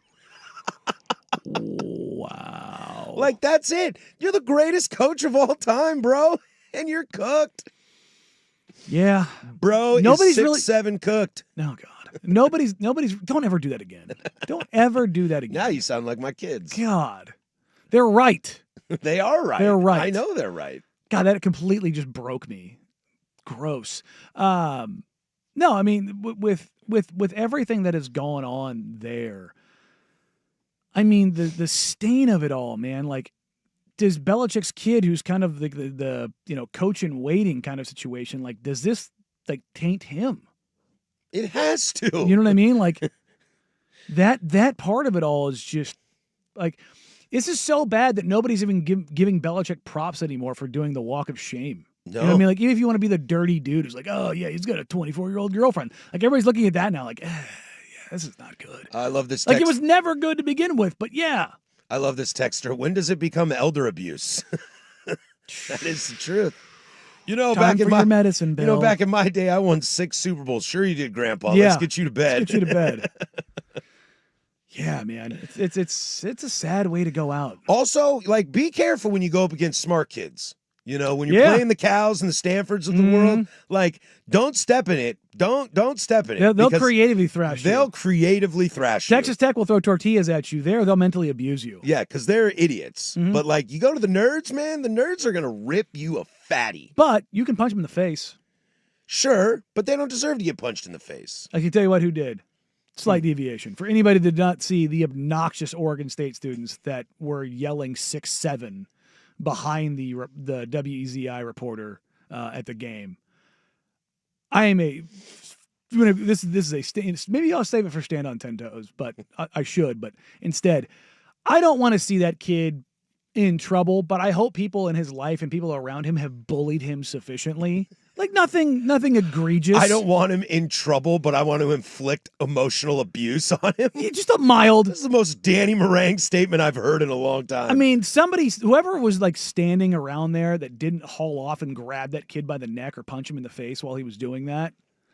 Like, look, man, you're a dumb kid. I don't think you're a terrible human being. You probably had too many to drink and you thought you were doing something. You're a dummy. And I hope people around you have made you feel just enough bad about what you did that there's some remorse. Mm-hmm. But my God, speaking of dumb college kids. Yeah. Jordan Hudson, I mean. Got one in. I love this on the YouTube chat. Your legacy of going down as a great NFL coach, now you'll go down as a meme. Yeah. That is brutal. I mean, Jordan went through this originally when remember the first great meme of crying Jordan face when it was used in everything. I mean, it still is kind of used a lot. It is used a lot, but it's not the same. Do you remember when it was like 2014 when that came out? Well, yeah. The Last Dance saved everything for him. Yeah, but I mean, there was a period and I there. took that personally. Yeah, but that's a better. That's a better meme. Yeah. That's a better meme. And that and F them kids.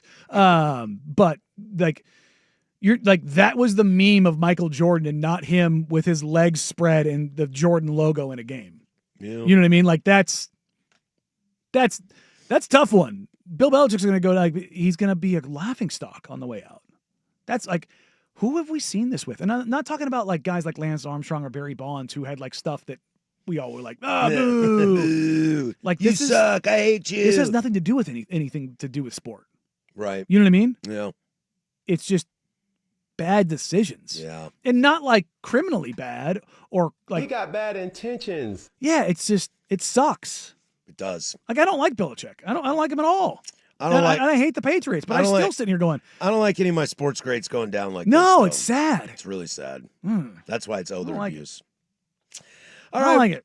All right, we'll come back for the big nooner. Get your free consultation questions in. We'll hit that at 12:15. Maybe it'll be a double seggy. We'll see how that goes. But we'll start how to fire a coach. We've seen kind of 3 different approaches, and I'm curious your thoughts out there as listeners, Danny, yours as well, on what's the best route to go when you decide it's time to move on from your college football coach. A lot to get to on the big nooner. Stick with us. We're having fun. That's Danny. I'm Patrick. 105.1 The Fan.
Now, from the George McCoy and Warren Allen Sports Desk, a Sports Center update on the Fan Sports Network, 105.1 FM and 1080 AM. This update brought to you by Mountaintop Metal Roofing. No maintenance, energy efficient, fire resistant, and a lifetime warranty. Do it once, do it right. Visit mountaintopmetalroofing.com. First on the Fan, the 2025-26 NBA season begins this evening with a doubleheader on NBC and Peacock. Kevin Durant making his Rockets debut as his first team, the Thunder. They raise their championship banner. That is a 4:30 tip. Oklahoma City, 6.5-point favorites. Coverage on 910 ESPN Portland starts at 4 o'clock. Meanwhile, the nightcap, Crypto.com Arena, the Lakers, minus LeBron James. He's got the old man sciatica injury. They host the Warriors. Golden State are 2.5-point favorites. In the NFL, Buccaneers head coach Todd Bowles says receiver Mike Evans suffered a broken collarbone during last night's loss to the Lions, adding, quote, he'll be out mostly toward the end of the year. Defensive end Brandon Graham has decided to come out of retirement and rejoin the Eagles on a one-year deal for his 16th NFL season with the team. This comes on the heels of Zadarius Smith's sudden retirement last week, and Texans receiver Nico Collins, he got a concussion in the fourth quarter of last night's loss to the Seahawks. Head coach D'Amico Ryan says he'll be evaluated throughout the week. More sports scores and stories in 30 minutes. I'm Jeff Rust from the George McCoy at Warren Allen Sports Desk. Hurt and missing work, insurance companies acting like jerks. Don't call your mom. Call George McCoy at warrenallen.com. Recruiting with Andrew Nemec, Thursday evenings at 7 after Isaac and Suk on the Fan Sports Network, 105.1 FM and 1080 AM.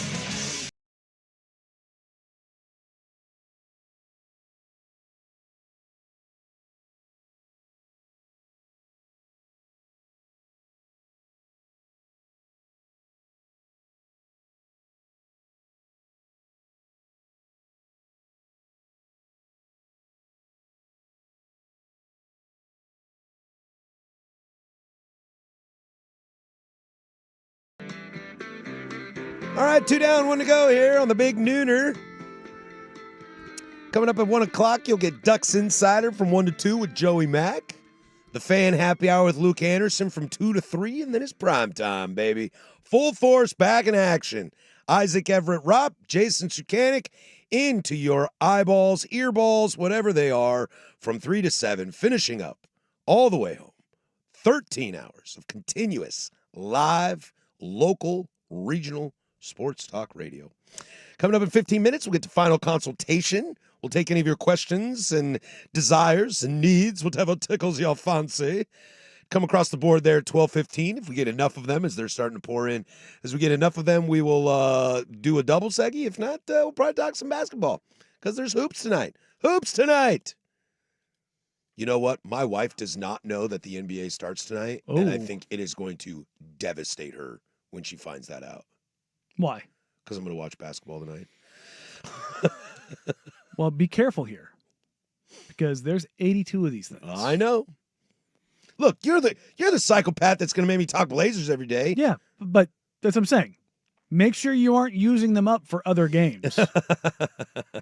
I follow. Like, are you wink wink? Don't watch the league. Just watch Blazers.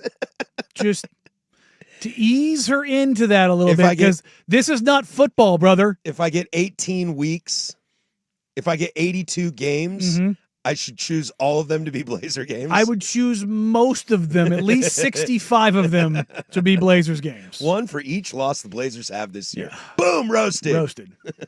But yeah, no, we do have official NBA action. The NBA is underway tonight. It's going to feel so good. It's going to feel so damn good. All right, well, let's get into this. I've been thinking about this for the last few days, and if you listen to this program, this station, you know, I think we've all been across the board on all our shows just fascinated with the kind of death march that college football coaches have been given this season, all for very, very different reasons. So I was thinking about the best route to go when you fire a coach, because we've got 3 ways to do it here that I've seen so far. You have the James Franklin route, which is kind of the classic tarmac, adios, you're done. There is the Billy Napier situation of we're going to wait till the bye comes. Everybody knows this dude's getting fired, but we're not going to do it quite yet. And then he gets fired after a win. That tells me you knew when you were going to do it. So what are you doing? So what are you doing? It must have been something to do with money or booster or something. It's something that's not It top could be level. the bye week even, just to get an interim in there. And then the third one is this Mike Norvell situation. I don't know where I sit on should Mike Norvell be fired, and that's kind of not what this is about. But Florida State has come out and said that they will wait till the end of the season to evaluate Mike Norvell's situation. That, to me, says you're going to fire him. Because I also read an article that said to fire Norvell, to get rid of, buy out all of his assistants, and go get a new head coach, it's going to cost them $100 million. Florida State have that? Probably. They probably can pull that together to do it. That's a lot of money. You better not screw up this coaching hire. You probably also have to get to the end of the season to make sure you do get all of the money necessary. And if you do have it, is that the way you want to spend it? Right. How would you want to, if this is your school, if you were Penn State, Florida, or Florida State, which of these routes is the better route for the future of your team? It's Penn State. It's just adios. It's just make the decision and now rip the Band-Aid. Maybe I'm being naive here, because what that does is that does open you up to the transfer portal earlier, and now more coaches and organizations, universities, whatever you want to call them, programs can come in and steal your guys sooner. But that's why I might argue the Mike Norvell route is the better route to go. Sure, but now you're also limiting your options. Now you're under more of a time crunch. Your recruiting can't recover. Your staff that comes in has it's a little to hit more the ground. like prevent defense. Yeah, that's what it feels like. And you know what prevent defense does? Prevents championships. Well, it prevents you from winning. Well, yeah. Same thing. And oh, really? I always know prevent defense prevents championships. See, I've always heard it prevents winning. Oh, interesting. Scary money don't make money, but in football. Yeah, so, I think there's good arguments to make for both sides of that coin. I hate the Billy Napier way. The ubiquitous, we're going to fire you, but we're going to go another week. Trent Bray. Yeah. Like, the Trent Bray. If everyone knows. Everyone knows. What are we doing? Jonathan Smith, dude. We know, bro. Just go. Just get him out. Like that part of it, yes. I think we're in lockstep of like, we all knew 5 weeks ago. Or 5 weeks before the firing, Bray had to go. Yeah. Had to go. And so what are you waiting for? Yeah. I think I will double down, though. I think I have so much fear of the Penn State situation, of losing commits, guys jumping in the portal, dudes that might have stayed a year but are now like, you know what, 4th round in the NFL doesn't sound too bad. I'll just go early. That would scare me a lot. Okay. Because Penn State, whoever they hire, and I think they'll get a good coach, whoever they settle on, whatever price they send over to old Terry Saban, see if she's okay with that. They could have a rough year next year. And I feel like Florida State might be in a better situation to have a better year by keeping Norvell till the end of the year. Why? Because you still open yourself up to the portal. And if you think those kids that have agents... Aesthetic. I think it's aesthetic. Okay, because here's the pushback. Those kids have agents, those high-level guys. If you don't think that they're taking phone calls and they're getting those opportunities already, just because the firing hasn't been made, you're crazy. We've heard Nemec talk about this before Bray was fired. The guys were already, at Oregon State, were already looking for somewhere else. Well, that one you knew. I don't think they know if Mike Norvell's getting fired. I'm not guaranteed that Mike Norvell is getting fired. I'm not. Come on. What? It's better than he was last year. Sure, but the only thing preventing it right now is that's the money. a bar low enough to trip over. And I think Norvell's a good coach. Yeah, but it came out of my mouth, and I was like, yeah, you don't believe it. You know what I mean? Like, I think Norvell's a good coach, but I think it's just not working there for whatever reason. Now, you can talk about the boosters and the people at the top and the ACC of it all and all of the dumb stuff that comes with Florida State, Clemson, and what's going on with those two schools and their conference and where they're going to be and how they're going to do it and suing the state and suing schools and blah, blah, blah, blah, blah, blah, and all of that. There's plenty of blame to go around. Mm-hmm. When you're looking for a new coach, the Franklin way is probably the better way.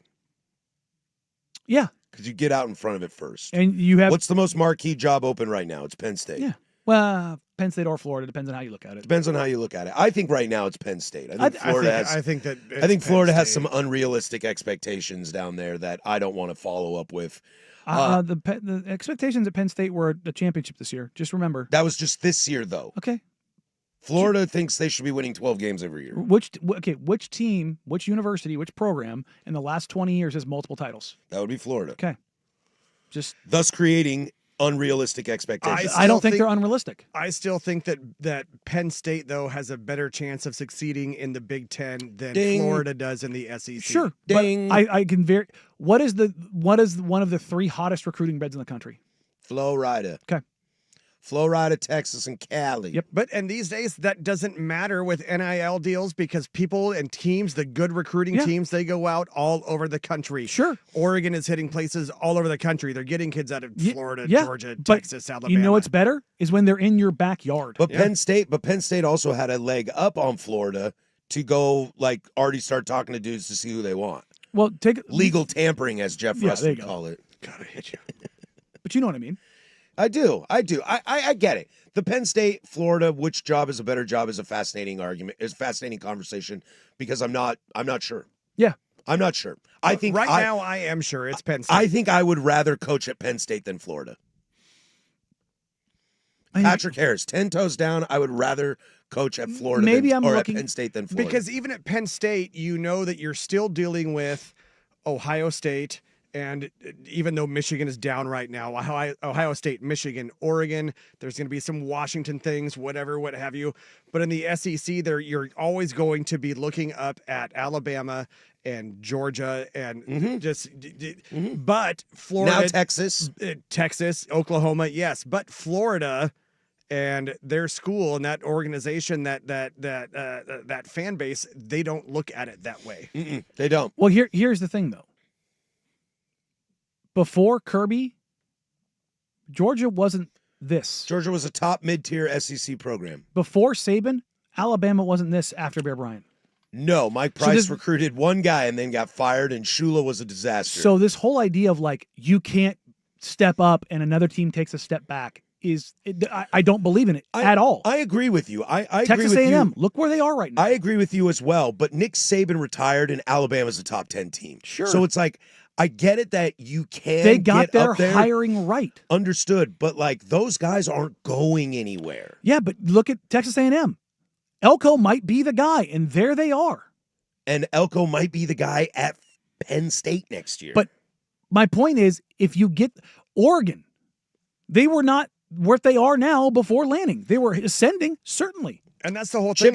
Chip had him running high. Helfrich brought it down. Taggart destroyed it, and Cristobal left it and peed on it. Well, and that's a perfect example almost of what I was going to say is that if you get it right, a lot of the times teams don't get it right. Schools don't get it right. That's true. And then you wind up with Willie Taggart. Yeah. And, but that's what I'm saying. So, path. if you're talking about Florida, if you're talking about resources, recruiting ground, weather, I taxes, opportunity, maybe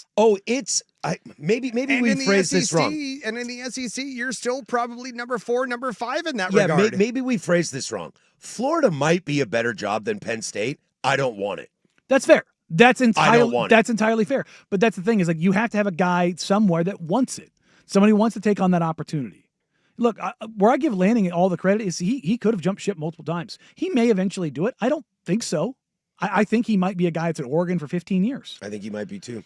But if he went somewhere else like the NFL, I wouldn't be shocked. No, I would be more surprised if he went somewhere in college football. Sure, but can Florida State throw $100 million at Dan Lanning? But you understand what I'm saying? Florida State a better job? And that's not me Florida saying State a better job than Oregon? Shut your mouth. No, it's not. I don't think it is. But you understand what I'm saying? That's not a shot at Ducks fans and saying you're a stepping stone or anything like that. I'm just talking about in general. If you just get it right, and getting it right is hard. It is. Getting it right is hard, man. It really, really, really is. Yeah, to use the Ducks as a great example after Bellotti, what were you going to do? And the answer was Chip. Well, Michigan. And Chip turned out pretty good, I would say. Michigan went through it, and they got Harbaugh. And remember, Harbaugh struggled early and then kind of built struggled a lot. And then they turned into a freaking power. Yeah. And Sharon Moore is tearing it down.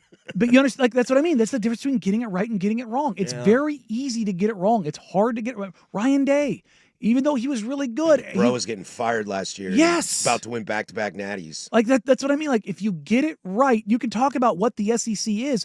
Florida has the potential to run the SEC. They do. This is not Mississippi State. This is not old. Like, Although I would like it to be Mississippi State. but you know what I mean? Like do. those schools, they don't have that chance. They don't have the resources. They don't have the backing. They don't have the juice. Florida has the juice. They do. We've seen it recently. I think it's called Tropicana. Unless it freezes. High quality orange juice. Until it freezes over. High All quality the orange oranges juice. die. Don't you say that. I love oranges. All right, it's your last chance for final consultation questions. Well, not your last chance, but get those in. 503-864-6326. We'll help you out in any way, shape, or form we can. Got a couple already in the tube right now for you or over on the YouTube chat. Hang out with us. We're having a great time. Final consultation is next. 105.1 The Fan.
It's time for your free consultation. Don't sweat it. It's a freebie. Every Tuesday at 12:15, the firm of Harrison Meringue dishes advice. If you're good at something, never do it for free. Sports, life, your questions answered at your own risk on the Fan Sports Network, 105.1 FM and 1080 AM. The Fan. Gangster indeed. All right, this is Final Consultation. Do it every single Tuesday at 12:15. Still got time to get some questions in if you got them, if you need them from us. 503-864-6326. Also over on the YouTube chat as well. Are you ready to give terrible advice today, Danny? Sure. Or are you going to try to give good advice? I mean, I always want to give good advice. I think I'm going to try to give bad advice. That's today. fun. I always want to be the heel, and I just can't do it. I just don't have it in me. You can't. Boss yelled at me one day. He was like, you said you were going to be a heel, and then you completely caved like 5 minutes later. Yeah. I was like, yeah, man, that sounds about right. Yeah. Sounds like me. That's how we came up with 10 toes down, because you're a coward. Oh, no, I'm just hesitant. Is hesitant a better word than coward? No. No, he's not listening. No, he's not. But that's okay. You look, there's cats are cowardly. You know, the cowardly lion. You and Jeff Rust are both cat people, but you're both very different cats. He's orange cat. Oh, man, I wanted to be orange cat. No, he's got orange cat behavior. Dang it. No. I love the orange cat. No, he's got reckless orange cat. I don't give a bleep cat just behavior. You've got, you know, something moved across the house on the other floor and you're jumping cat behavior. Yeah. Yeah. Am I saying meow? Yeah. Am I jumping on nimbly bimbly? Am I drinking milk from a saucer? Do you see me eating mice? God, it's one of the best scenes ever. One of the best scenes ever. Just leans back in. Ma. Consultation question. We'll dive right into this. Driving up to Portland today to catch Mick Foley's one-man show. Can you, Danny, give me one good reason why I should camp out in my rig overnight so I can watch the Blazers season opener tomorrow? Season openers rule. Do they? Season openers rule. Are they fun? Oh, yeah. So what the Blazers have historically done, I don't know if they're doing this yet. I should know, but I'm just going on faith. What they've done in the past is some individual version or some version of individual introductions for every player on the roster. And historically, they do something like each player comes down a separate set of stairs. Oh, okay. And they've got the new video board in the center, and they've got the new video boards in the end zones that they've got some cool stuff. I know some of the people on the broadcast team, the game ops team, that have kind of told me some of the stuff that they're working on. I feel like it's going to be pretty legit. I feel like it's going to be pretty cool. Like the Blazers game ops, Todd Bosman's the best game ops, like, you know, pregame, timeout, all that kind of stuff in the business. But you got Mark Mason on the mic. Mark is very likely going to do a full-on introduction for Young Hansen in Mandarin. Really? Yeah. Has he been working on Mandarin? He did it for Nurk in Bosnian. Like he did Batum in French. So he's always done that for those guys that are international. Has that little bit of flavor. He's worked some Belgian in for Tumani. Like, yeah, it's dope. That's exciting. Like that, the first home game of the season always has juice. Like there's always something cool about it. They always want to make it special. And you get to see what this team looks like. You get to see Young Hansen in his actual NBA debut. You get to see what this, like Drew Holiday as a Trailblazer. Future Blazer legends Tumani Kamara and Shaden Who Sharp. just signed their new contracts. Like there is a million things to go out there for. But Dame will be in the house. You know he'll be in the house. He's either going first or last. Yeah. Like there's no ifs, ands, or buts about it. I got a little bit of chills. And that's the thing. It's like Dame is going to get his full-on TV introduction back to the Portland Trailblazers. And I bet you they put him last because that roar is going to be insane. It'll be big. Be big. I'm getting kind of jacked about it. So yeah, I can give you a million reasons to be there to hang out overnight because it to be honest, it rules. I think lost in this a little bit too is the one-man show of Mick Foley. I mean, yeah. I mean, people have been telling me on the text line and YouTube channel all week, but like, how I didn't make this appointment viewing, I'm not sure. Because you knew it was NBA opening night. Is it Mankind? Is it Dude Love? I just want to know, is there a sock? Chainsaw Charlie? Right? No, sorry, he's Cactus Jack. No, that was Jack. Terry Funk, Terry wasn't it? Funk is Chainsaw Charlie. Cactus Jack. I was always a big Cactus There we Jack go. guy. Yeah, even right now, the YouTubers are like, yeah, I'm going opening night. I'm stoked for it. Like it is a cool event. Opening night always rules. It does. I didn't think about it that way. Yeah, it is always a little bit more of a spectacle. Huh. They definitely there's always a little bit more juice. Is there is the shine taken off because there's a good chance they lose tomorrow?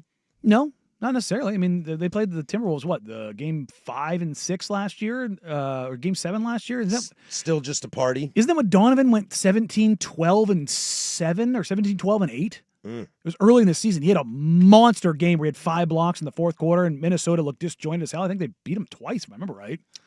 No, that was the Pelicans. My bad. Somebody on the text line thinks I'm more of a calico cat. Calico? I could see that. Yeah, I got a little orange in me.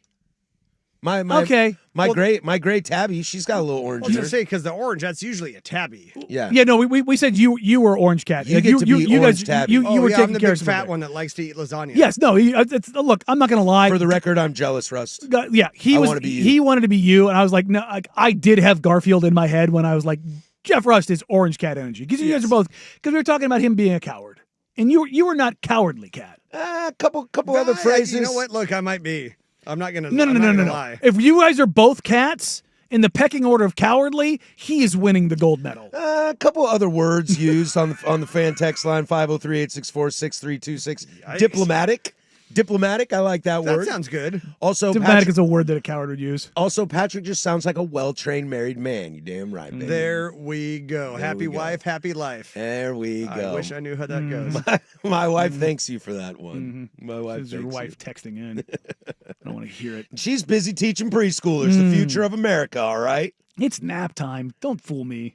You're telling me, man, I'm going home taking a nap for show. Then I'm going to mow the lawn, and then I'm going to take another nap for show. We got the daycare. Then I'm next going to door start us. drinking. We got the daycare home next door to us. One of our great pleasures in life is going out and firing up the leaf blower or the lawnmower during nap time. Like I said, That is savage, Jeff orange Russ. cat energy. That is savage, dude. Those are children, Jeff Ross. That is messed up, brother. They should have picked a different daycare because they are a-holes. Wow. Oh, man. Wow. All right. When we come back, maybe some more pre-consultation or we'll talk hoops. I'm not sure. We'll let you guys decide out there. Get some texts in 503-864-6326 or over there in the YouTube chat. But for the last time today, at least on this show, we'll send it to the Kahuna for sports. You ever had a big kahuna burger? Now, from the George McCoy and Warren Allen Sports Desk, a Sports Center update on the Fan Sports Network, 105.1 FM and 1080 AM. This update brought to you by Grand Central Bowl Arcade and Sports Bar, your Ducks game day headquarters in Portland. First on the Fan, the 2025-26 NBA season begins this evening. A doubleheader on NBC and Peacock. Kevin Durant making his Houston Rockets debut as his first team. The Thunder, they raise their championship banner. 4:30 tip. The Thunder are 6.5-point favorites. Coverage on 910 ESPN Portland starts at 4 o'clock. In the nightcap, this one comes to you from Crypto.com Arena. The Lakers minus LeBron James. He's got sciatica. They host the Warriors. Golden State are 2.5-point favorites. Over in the NFL, Texans receiver Nico Collins suffered a concussion in the fourth quarter of last night's loss to the Seahawks. Head coach DeMeco Ryan says he'll be evaluated throughout the week. Defensive end Brandon Graham coming out of retirement, rejoining the Eagles on a one-year deal. It will be his 16th season with the team. This comes on the heels of Zadarius Smith's sudden retirement last week. And Buccaneers head coach Todd Bowles says receiver Mike Evans suffered a broken collarbone during last night's loss to the Lions, adding, quote, he'll be out mostly toward the end of the year. More sports scores and stories coming up in about 2 hours with me and Luke Anderson. I'm Jeff Russ from the George McCoy at Warren Allen Sports Desk. Hurt and missing work, insurance companies acting like jerks. Don't call your mom. Call George McCoy at warrenallen.com. Your home for Seahawks football, the Fan Sports Network, 105.1 FM and 1080 AM.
You guys are killing me on the text line here right now. 503-864-6326. So my sister would always turn up the music and just make noise at nap time. So after a while, those kids could sleep through anything. I mean, that's kind of how I am. I don't know if the leaf blower's waking me up. Little trauma bonding. Yeah, I don't know if the leaf blower's waking me up. I can sleep through a lot. Yeah, man. I can too. Danny is a Maine Coon. He's a cat as well. You can't get out of this. Oh no! Dude, Look, Maine Coons are look, if I'm awesome. gonna be a cat, I'm gonna be a Maine Coon. Dude, Maine Coons are so awesome. I want 2 of them so bad. Poncho and Lefty, dude. That's my dream. Maine Coons rule. Maine Coons and Manxes are 2 of my favorite. Like, if I have to have a cat, like it will be one of those 2. Yeah. Because they're not really cat-like.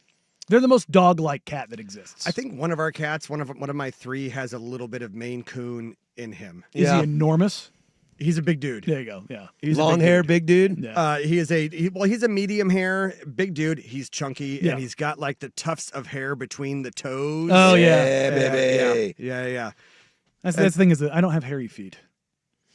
I've got hobbit feet. Do you? I'm sure that doesn't shock anyone. It's not really. Well, I wear size 12 shoes. I mean, you and Rust are just giant balls of fur. What size shoes do you wear? 12 and a half. I wear 12s. That's 5'6". I'm only an 11. Yeah. It's very hard for me. Like I'm wearing. You can see what I'm wearing. I'm wearing Nike Prestos. If you look at most of the shoes I that don't know what Prestos are. well, they're all most of the shoes that I wear pretty regularly. I don't know if you've ever noticed this, are mesh. Because like a 12 and a half doesn't really exist. So I either go with a 12 that's not a tight shoe, so it'll breathe, and it'll open up, or a 13 that's a little bit loose. So it's always like, ugh. I mean, I wear off-brand dad shoes, orthopedics. Yeah, I started running again, and I've transitioned to like expensive running shoes. Let me tell you, man, you pay money for them, but boy, do they feel good. And that's not because I'm like this uber athlete. It's because I'm fat, old, and broken, and I have to have them. And now when I wear shoes, like I wear Jordan 1 lows pretty regularly, and I can't wear them all the time now. Like I had to go get insoles for them, like actual insoles, because they're not good for me to be that flat-footed all the time. I can't wear insoles because my feet are so flat that it just hurts. It's like trying to create an arch. But you can get the flatter insoles, but like you need more support. That's the thing that I've noticed. I need a lot more support in my shoes. The support for me involves pushing up on my flat foot, and that hurts. Gotta push through, man. No, it's part of being old. Not pushing through plantar fasciitis. I can picture Patrick night before Christmas with a Santa hat on, sipping a hot toddy while building a cat tower, listening to Enya with cat on his lap. That made me giggle. Made me giggle. I was picturing you as a cat with a Santa hat on in a cat tower. That's like a just hiding in the little hole at the top. Yeah, I would. Sometimes I do wish I was a cat. I think it'd be fun for a day. I mean, yeah. Look, man, the number of people who've told me that I have golden retriever energy is pretty damn high. So just chasing me around. Yeah, everywhere. I mean, just Yeah, I could see that. Pure chaos at all times. I could see that. And I smile through all the mischievous stuff. You ever seen those videos when people come home? Who did this? It's the golden retriever looking away, wagging his tail. I'm like, wasn't me. Wasn't me.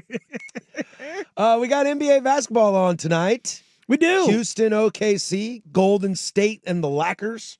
It's not pertaining to the game, but I want to ask you this question because this is not necessarily a big one for me. Okay. This is a 10 toes down-ish thing for me.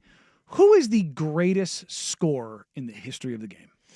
Because for me, he's playing tonight. The greatest scorer, like dude gets buckets, is probably Kevin Durant. Okay. It's probably Kevin Durant. Yes. Let's see. I'm just racking my brain and going through it.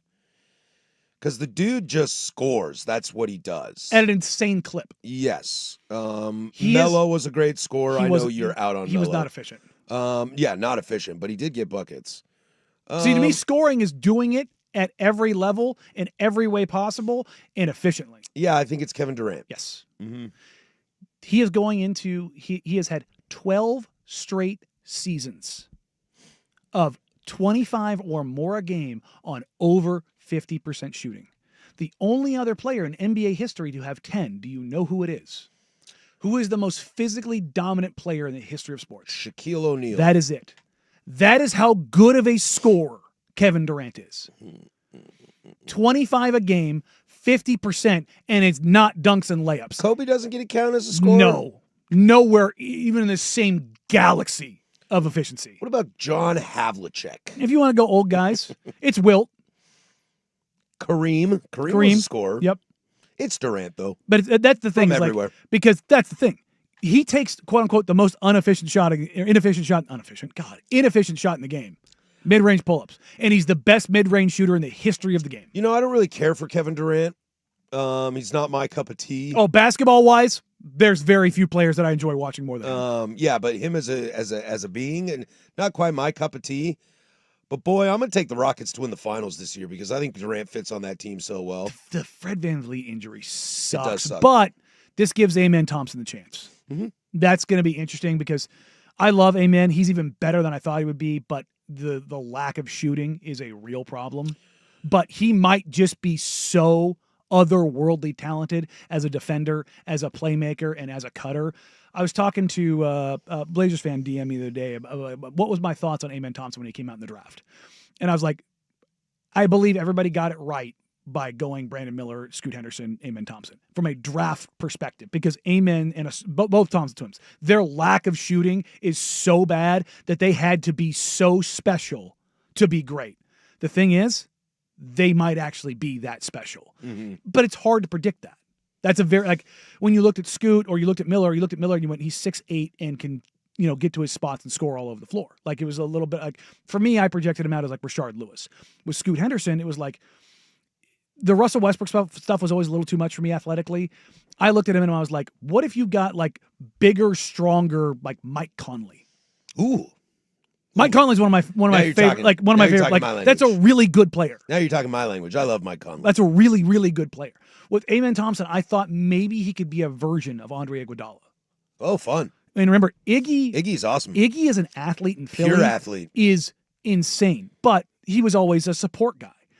Amen might be a better athlete than Iggy, and Iggy was in the upper pantheon of athletes. That's pretty wild to think. I just love how Houston built this team. I think they built it the right way. They're also the tallest team in the NBA. Their starting five is the tallest team in the NBA. Well, taking Fred out of it is super helpful because now adding Kevin Durant is also helpful. Well, yes, but you're talking about 6'6" Amen Thompson. You're talking about 6'10" Jabari Smith Jr., 6'10" Alperen Şengün, 7-foot Kevin Durant, and then you've got 6'8", 6'9" Tari Eason. Don't get me wrong, they can go smaller when Fred and Reed Shepherd are healthy. I mean, you got two guys that are right at 6 foot tall. They get real small with the two small men guards. But the rest of that team, big as hell. And let's not forget that Ime Udoka, who might be a creep in real life, was a damn good basketball coach. Ime, it's for my money, the two best coaches in basketball right now. Is you want to say three? Tyronn Lue, Ime Udoka, Eric Spoelstra. Those are the three best coaches. You like in basketball. Ty Lue that much? Ty Lue's adjustments are the best in the league. Well, at least you said my guy. Spo's my guy. Oh, I mean, for my money, it's Spo. Yeah. But Ime and Lue are right there. What about Doc? Don't forget Doc. I'm good. You're good on Doc. I'm good. I'm going to pull this up real quick. Cleaning the Glass, the wonderful site from Ben Folk. Kevin Durant has been in the lowest rating he has ever been for usage rate at his position in his career is his rookie year where he's in the 93rd percentile. Whoa. 93rd percentile. And his usage rate was just under 27.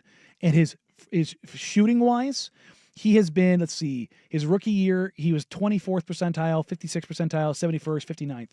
Since that time, he has been in the 86th percentile of effective field goal percentage or higher.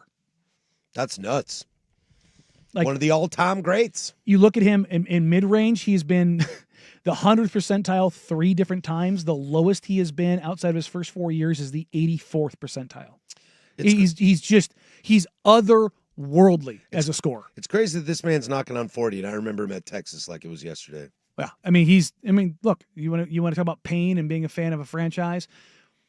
Kevin Pritchard said it when they took Greg Oden. We know Kevin Durant is going to win scoring titles. Like, everybody knew what he was going to be, and they still took Oden because of how good he could be. Look, NBA basketball is here, and I am all for it. And they give us a couple bangers for opening night. Yeah, we'll take a peek at what posts. I'm still 10 toes down on Oden was the right choice. Oh no, it was not with hindsight, but in that moment, yes. We'll get to see a sneak peek of what LeBron-less Lakers future could look like. Yeah, they're saying mid-November. Count on Thanksgiving. Yeah. We talk off air about that. There's a couple of injuries out there that are not Not being fully disclosed.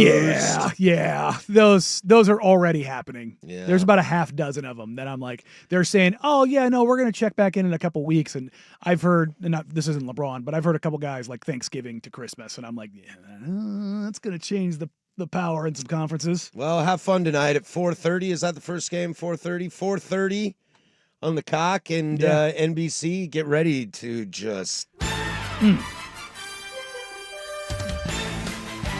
Good. Feels so good. Did you hear the quasi new version?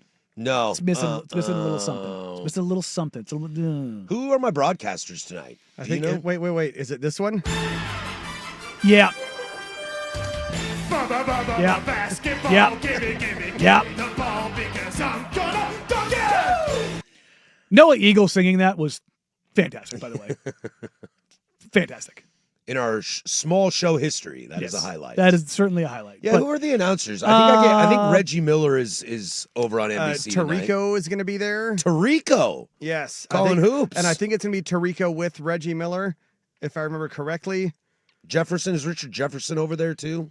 let's see. Play-by-play from Terry Gannon and Reggie Miller for OKC. Okay, so I screwed that one up. Studio hosts will be Maria Taylor and Amid Farid, with Carmelo Anthony and Vince Carter, as well as Michael Jordan's rumored appearance. Yeah, and it's like so is Tarico in LA? I think so. Okay. Yeah, and I wonder with these Jordan ones, I bet they're pre-produced.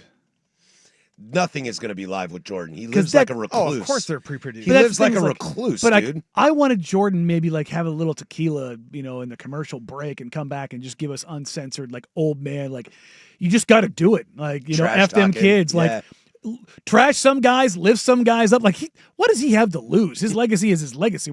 He's the only guy who's like quote unquote a bad guy. His who were legacy is protected. Yeah, like you rule, dude. Like this, there's a picture of Michael Jordan so red-eyed carrying a bottle of tequila that everybody's like, "This guy's awesome," and you're like, "This guy is hammered." So this and is I took that personally. Yeah, see.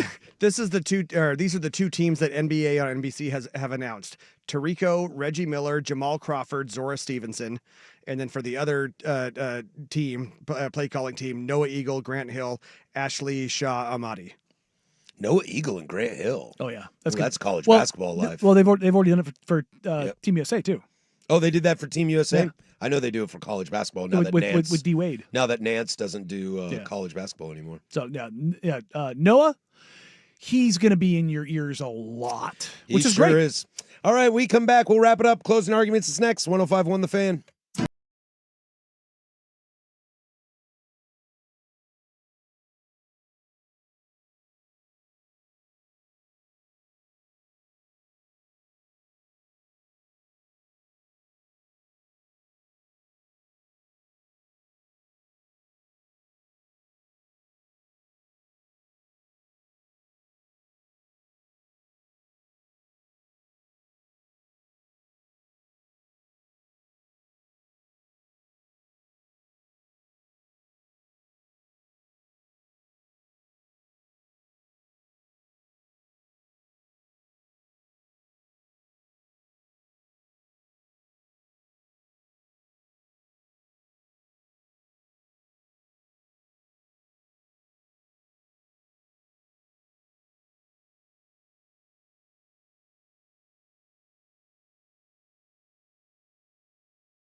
The firm of Harris and Meringue is wrapping up for the day. You want answers? I think I'm entitled. Which means it's time for the closing arguments. Brought to you by Leskin Law.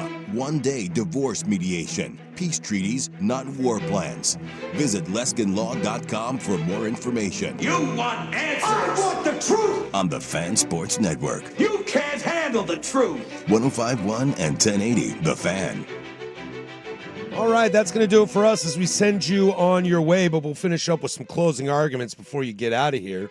On tomorrow's show, we'll have Tyson Alger on, as we always do at 10:30, to look at the Oregon Ducks. Coming off that big win against Rutgers, looking ahead to Wisconsin, I'd like to have the conversation about building momentum and how you get that going. So we'll do that. We'll take a peek at 2 lost teams in college football, and it's Blazer season. Blazer season starts tomorrow, so we'll do a deep dive, make some picks, some hot predictions.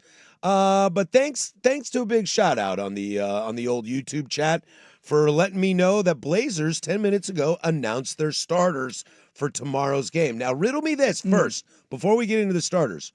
Why announce it today? Why not wait till tomorrow? Why wait?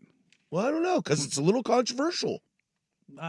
Chauncey Billups said he wasn't going to wait. So okay, the Blazers didn't send out a press release. They said it at practice. Yeah. So media availability just happened about 15 minutes ago. So your starters are going to be Drew Holiday at the 1, Shaden Sharp at the 2, Tumani Kamara at the 3. Just get through it all. We got Denny Avdia and Donovan Clingan. There's your starting 5 for the Blazers. I'm excited. Yeah, no, I said yesterday, I think it was 60-40 with Jeremy. And they decided to go with Shea. Good for him. And Lil P said this on the YouTube chat as well. I'm so hyped for that. JG will be much more effective as a 6th man, at least on the offensive side of the ball, in my opinion. I'm excited to see how Jeremy Grant deals with this. Yeah, I think the exact opposite.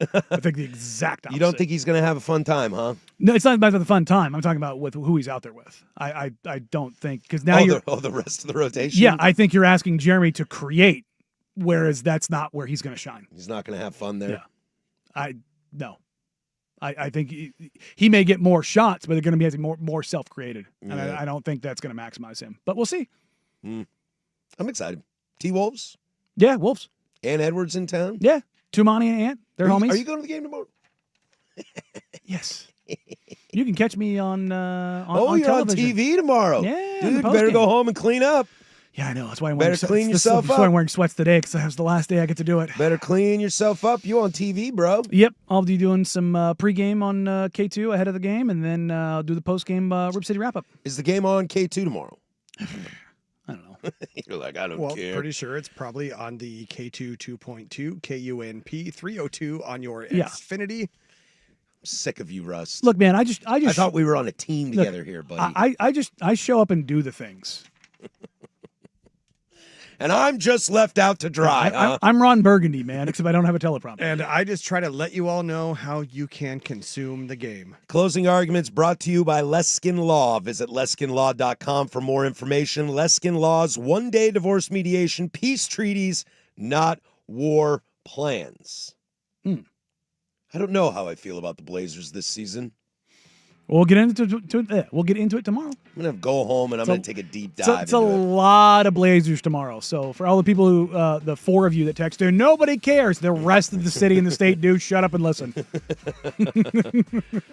Well, just remember, I'm not the guy that tells you to shut up. Okay, as long as we have that clear, I'm glad that you guys talk, and I want you to keep talking. There you go. That'll do it for us. We'll catch you guys tomorrow. Primetime's back again, full strength tonight at 3 o'clock. Hey, also look at the that. happy hour at 3. We'll turn it over to Joey Mack. For Danny Meringue, that's Jeff Rust. I'm Patrick Harris. Go do something I would do. Bye.